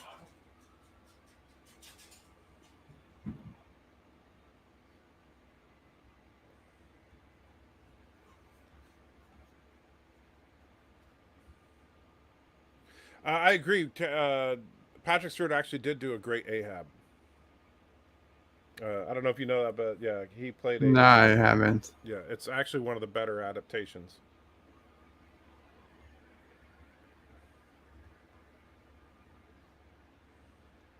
No problem, Zabe. You know, to do an effective countdown for like a space launch, you need a bland, emotionless voice. So Troy was a perfect pick.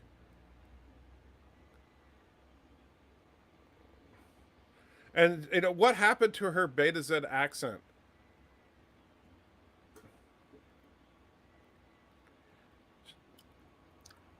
She's hiding it because she's pretending to be an Earthling. She was pretending to be an English Earthling.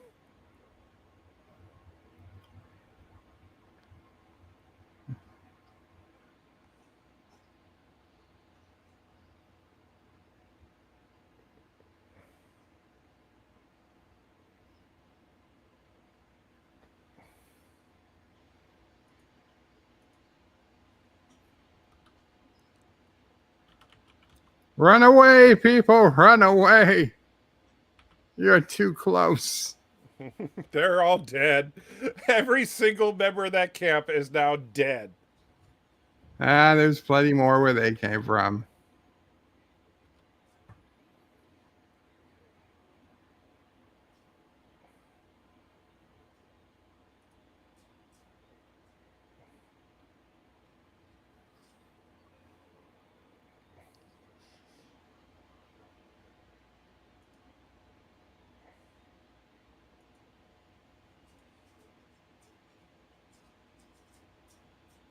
That was a pretty quick trip to orbit. Well, you know, it is 43 years from now.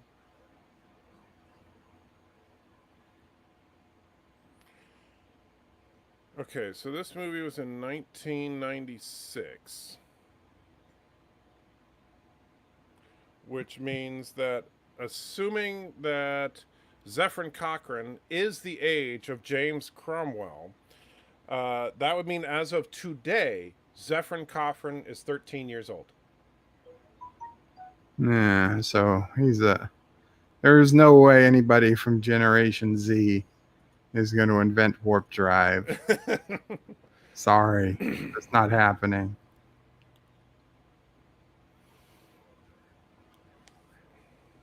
The real Zephyrin Cochrane probably ate a Tide Pod and licked a toilet bowl.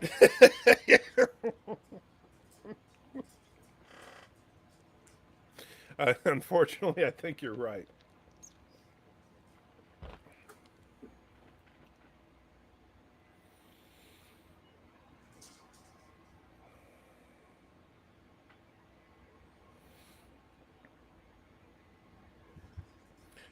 Thomas, if I actually survive to the year 2063, I will throw the most massive first contact day party in history, but I would be 90, let's see, 95, I believe. Or actually, I'll be 94 because it's before my birthday. So I'll be 94 on actual first contact day if I'm still alive. And what will you be in 2063? That's what I just said. No, you said you'd be 94 years old on your birthday this No, year. What? no. I'll be 94 on first contact day. So you're 94 today? Cinnabon's thinking about eating some Tide Pods, I see. Tide Pods. Well, better than the Momo Challenge, which I'm still not sure what it is. I have a question. Why is it that the warp core has two plastic panels on either side that can be easily broken that release deadly gas? Well, in case we need to kill everybody in engineering. No, okay. Somebody called him the cutest. It's the queen. Yeah.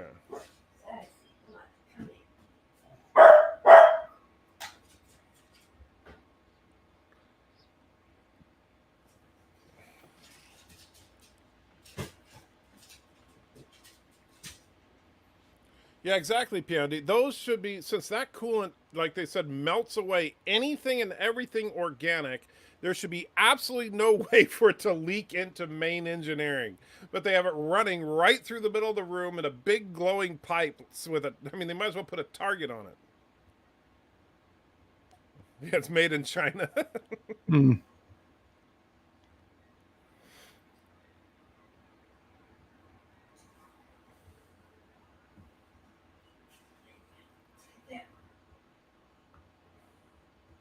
Yeah, he got laid.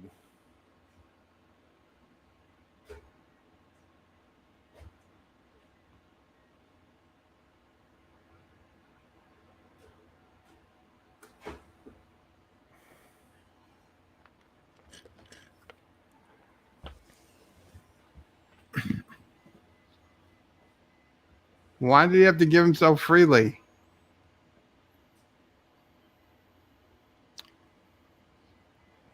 See, now, how did this suddenly turn into a soap opera? And Locutus didn't have a mind of his own. Picard was under the control of the collective the entire time. He did not have any free will. This makes no sense.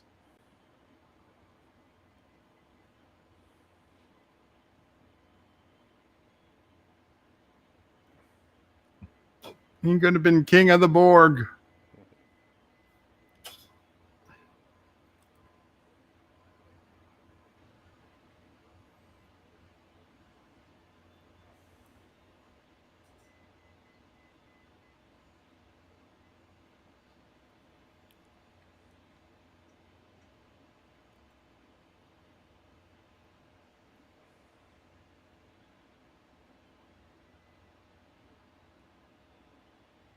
Oh, man. See, everything with the Queen is just wrong.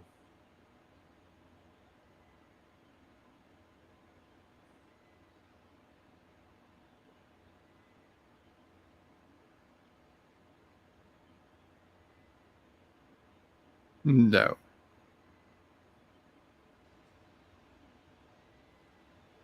So Data's faking it this whole time, but doesn't give Picard any kind of little nod or wink or something. And he actually disables the algorithm, which means that now the Borg could control They have complete control of the ship. Yep.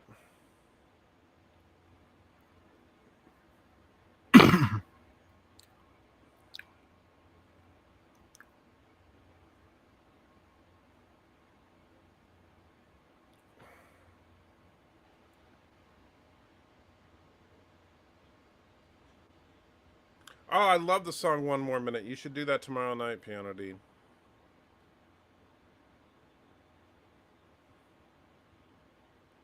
I gotta say, I do like the design of Cochrane's ship once the nacelles are out, because those do look like early versions of the nacelles from the original Trek. Mm.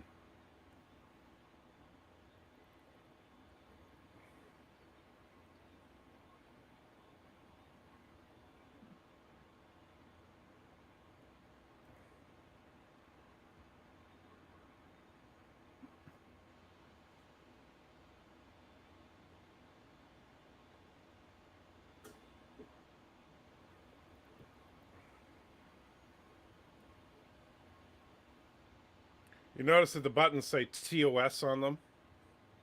It says TOS. Yes, it does. The buttons actually say Huh. TOS. Although, honestly, I think it would have been cool is if the buttons, since they're sequential, the first one should have said TOS, the second one T and G, the third one DS9. I think that would have been a kind of a cool Easter egg. And so how does Data lock torpedoes on the ship but then intentionally make it miss? How can you even do that? He's Data. He can do anything.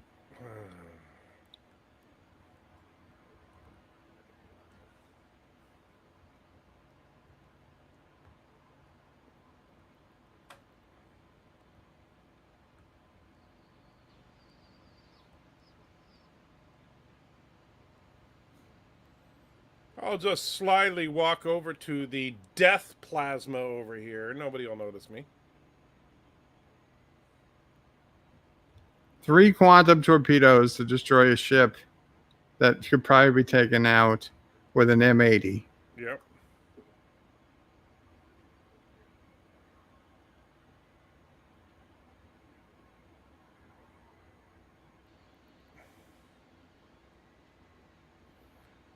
Hey, look at the big cloud of doom. Just stand there and look at it.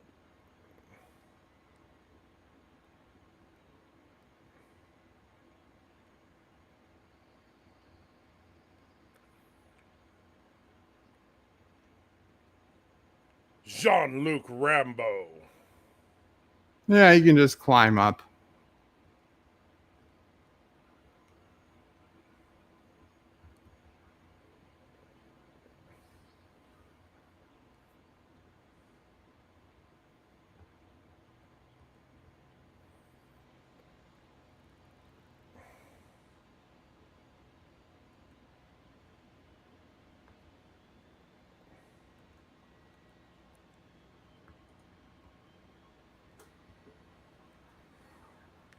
Surf, I don't know what you mean. You can't tag me? Not sure what you mean. If you're not in the, I'm in the room. Hmm.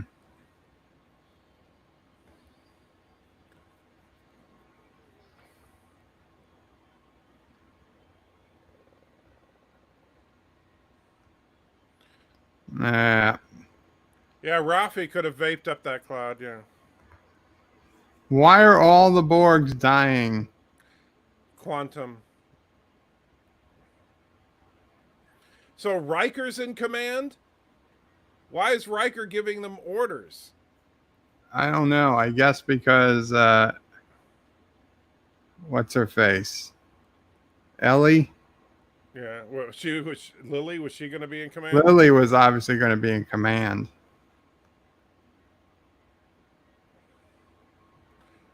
Oh, good thing that up at the top of the room there's a control panel to evacuate the deadly gas.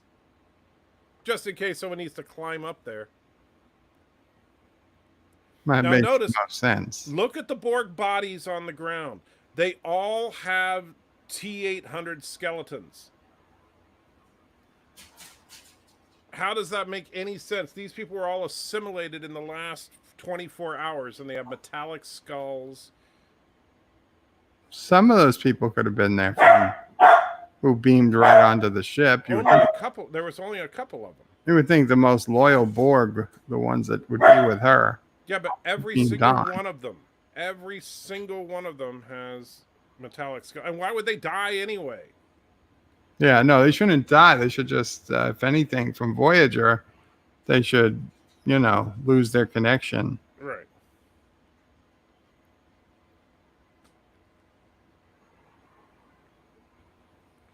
That's right. Flex your muscles, Picard. Show what a badass you are by breaking her neck now that she's already dead. Oh, that's going to save the Borg, the humans from the Borg. Yeah. And if all these Borg died, why didn't the Borg and Enterprise die? Right, because they all instantly died when she did, but the ones that crashed in the Arctic Circle, they're fine.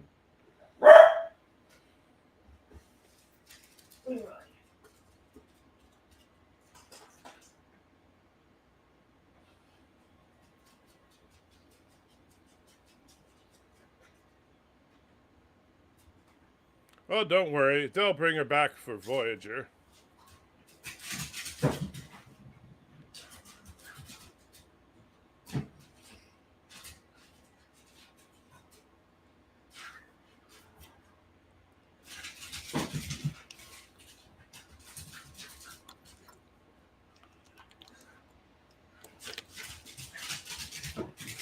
Wow, and Sassy's excited. Hear her tap dancing all around.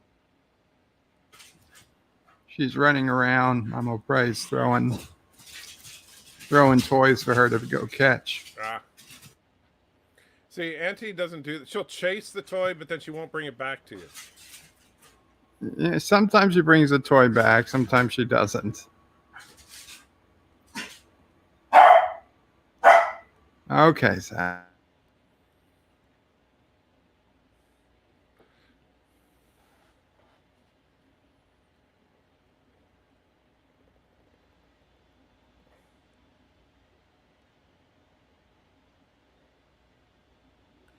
But here's the thing, Mr. Lundell. Does that mean that Picard now has a cybernetic skull and everything?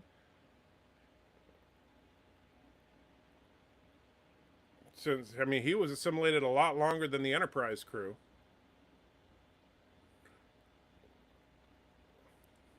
And if that's the case, shouldn't Picard have died when the Queen died? Ow!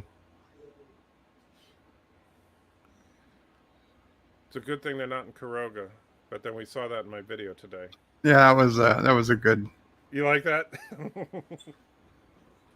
I mean, it was projection. Obviously, that would happen in Kurdistan, but No, obviously that would Still. happen in Kuroga.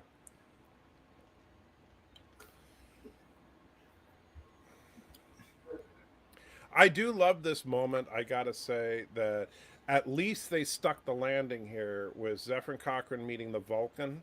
I think that worked.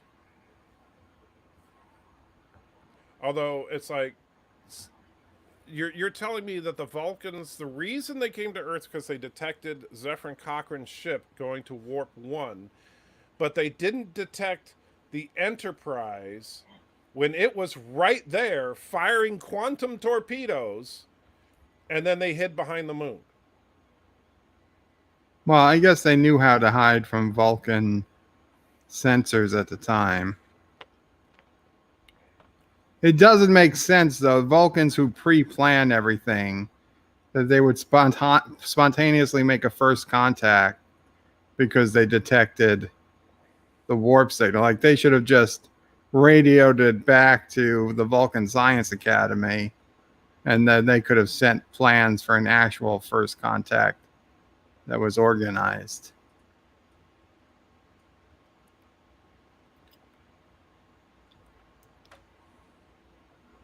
And then he goes for the shotgun.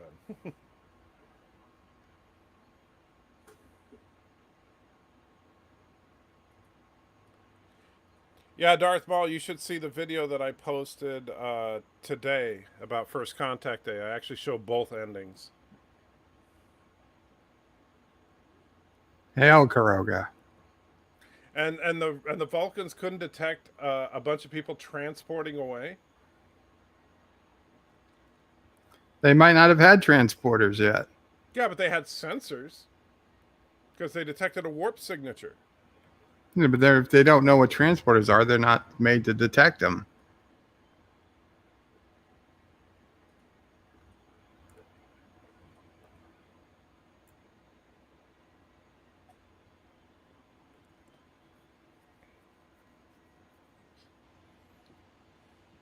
Well, I mean, we knew they had some prior contact with Earth, so they should be able to translate Earth languages.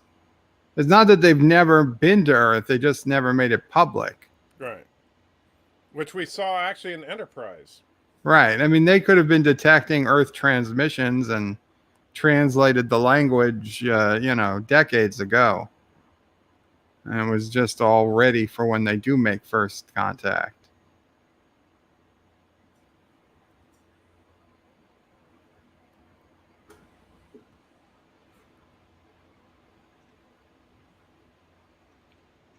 So Geordi can just reconfigure the warp field to create a time travel. Yeah. So now time travel is just available on the Enterprise. But they'll never use it again.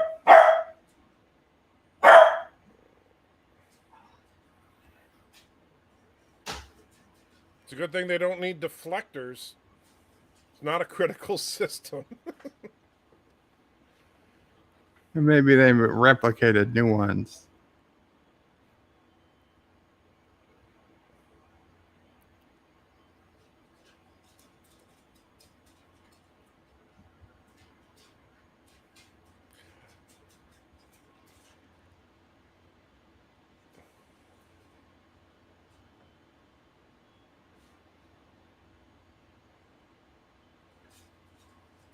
Vulcans are sitting there going, why the hell did we come here? This species has no future. That's what they're saying.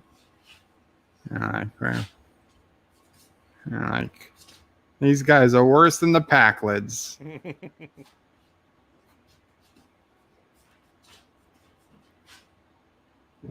Do do do do do do do do do do do do do. And I do, yeah, I like that they use the Star Trek the Motion Picture theme that was later stolen for Star Trek The Next Generation. I think one of the Star Trek games I used to play on the computer used this theme too. It might be my favorite.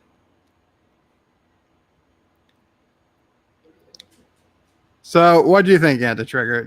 Did you still hate the movie? I never hated the movie. So, when did you stop hating the movie? I've never hated the movie. Never stopped hating the movie. Got it. You're such a dick. So, what would be your score? I know you've scored it before, but what would you score? I don't even remember what I gave it before. But but what would you give it now? After rewatching, I'd probably give it between a 7, maybe 7.5. A strong good, not quite a great. I mean, I like I said, the biggest problems with this film are the fact that they don't understand the character of Picard, and they didn't understand what made the Borg work. This film should not have been a time travel story or any of that. Even though I think that the Zephyr Cochrane story was interesting enough, but I think that this would have been better had they just focused on a Borg invasion of Federation space. And how are they going to deal with them this time, because they seem unstoppable, and then come up with something to get out of it at the end. The Battle of Sector 001 should have been the climax of the movie, not 5 minutes in, and by the way, the Borg are dead. And the Queen was an abomination. Resolute Germ says this is cinematic perfection. Well, agree to disagree on that one. I'd say this is, as Trek movies go, this is a solid 8. But you see, that's the problem when you say as Trek movies go, and I think that's where some people don't understand. I don't rate it as a Trek movie. I'm just giving it a rating. Like, this doesn't get a different score because it's Star Trek versus something else.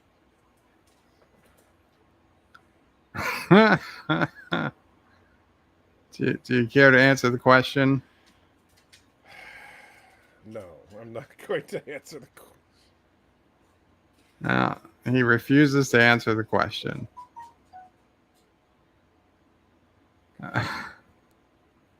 Wow. You know, you see, that's the problem. You guys won't let me live it down. I know I said that, all right? I am not denying that I said it, but can you please get over it? I didn't, I was angry at the time that I made that video. I was angry about the fact, and it still gets me pissed off that they ruined Picard in this episode, that they ruined the Borg in this episode. They introduced the Queen in this film, I should say. You know, there's a lot of problems with this movie. But overall, it's well made, it's well paced, it's well acted, and so I give it a 7.5. Surf like Generations better than this? That's kind of strange. Yeah, I mean, Generations was awful. I didn't hate Generations, but I would say First Contact was definitively better. Yeah. And by the way, someone said they licensed 2 songs. They licensed a lot more than 2. Look at this. If people got confused between Star Trek First Contact and the movie Contact starring Jodie Foster, then I don't know what to tell them. Yeah, that's the thing. You know, people are stupid, and you can't fix stupid. You know, there are some people that can't tell the difference between this movie and the episode of TNG First Contact. So, people are just dumb.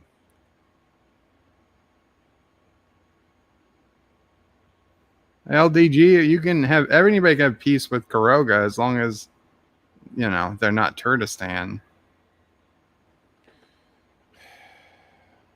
And you're right, Mr. House. This is the internet. People don't get over things on the internet. That's sadly true.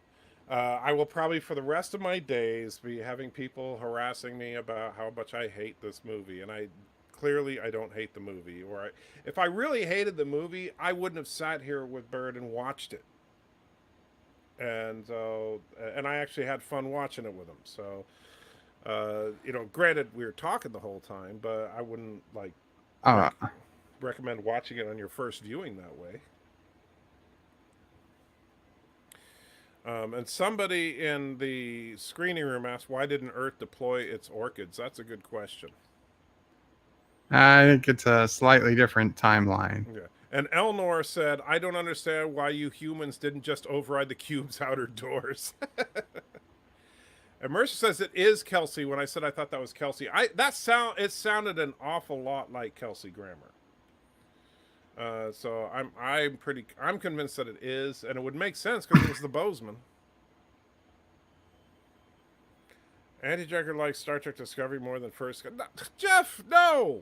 I give up. Darth, what's the worst movie in Trek? Insurrection or Final Frontier? Actually, man, that's a tough one. I wouldn't put Insurrection even as far as the next gen movies. I think the bottom of the barrel is Generations. Insurrection. The problem with Insurrection is it just feels like a average TNG episode stretched out. But honestly, the worst of the Trek films is Star Trek 5. I don't think. Disagree. Really, you like Star Trek 5 more than one? More than the motion picture? Yes. Really? Okay. Far more. See, I don't, but maybe, and I don't know, because here's the thing. Star Trek 5, you had some similar problems as you have with this, with First Contact, in that you have characters out of character. And I don't like that. I don't like when there's inconsistent writing for a character. And on top of that, you've got the crappy visual effects and the completely stupid concept. Well, I know you saw one in theaters, so. Joseph says, need to have a drink, so he wants me to say the N-word. Wow. Well, the N-word that I say. Oh. The word that I use to describe modern Star Trek. So, is it true that you like Captain Marvel better than First Contact? What? Did somebody actually say that? Hector says it. No. No, I would say First Contact is definitely better. I would, if you gave me a choice between sitting down to watch First Contact or Captain Marvel, I would rather watch First Contact. In fact, Captain Marvel, I think I gave a 6 out of 10. So That's what you gave First Contact. no, I just said I gave it a 7.5.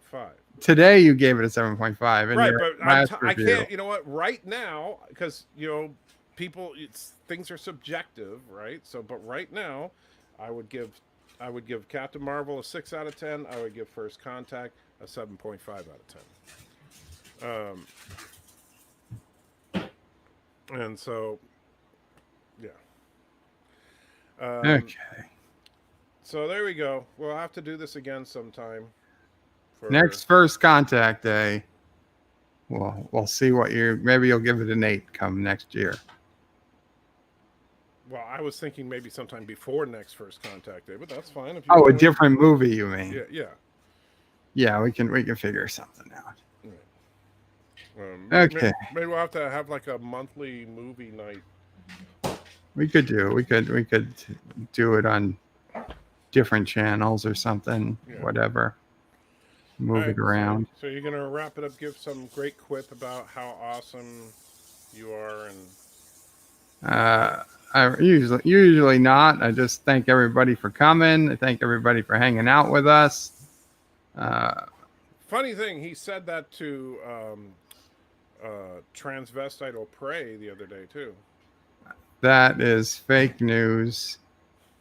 Andreas T had fun. Hadn't seen First Contact in years. I'm glad you enjoyed it.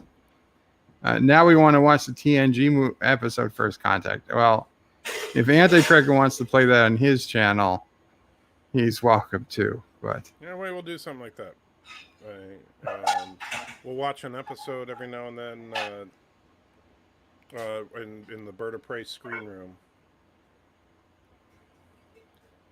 Andrew has a channel. Pay him to visit if you like this. Pay him a visit if you like this. Oh, yeah. Piano Dean is tomorrow, right? Yes. So Piano Dean, if you don't know who Piano Dean is an incredible musician. If you've ever been to my channel, all of my videos start and finish with Piano Dean's rendition of the Cheers theme song. So, absolutely awesome musician. And tomorrow he's going to be playing for your super chat. So basically you super chat him with a song request and he will do his best to play it. And I will tell you, even the ones that he says he doesn't know but tries to play, he does an incredibly good job. So, which anyone that was there last week can vouch for. And, and this is just a little way to raise some money to help keep Piano Dean's lights on because he's out of work because he normally works at a piano bar. So come join the fun tomorrow night. Just in the very unlikely case anyone here did not know AntiTrekker's channel, I just put the link in the chat. Thank you. Obviously, you want to definitely subscribe to AntiTrekker. I would imagine everybody here already has, but just in case, there it is. And we're going to call it an evening here, people. Thank you so much. Qapla, AntiTrekker will give you the last word. Kuroga sucks. Son of a bitch.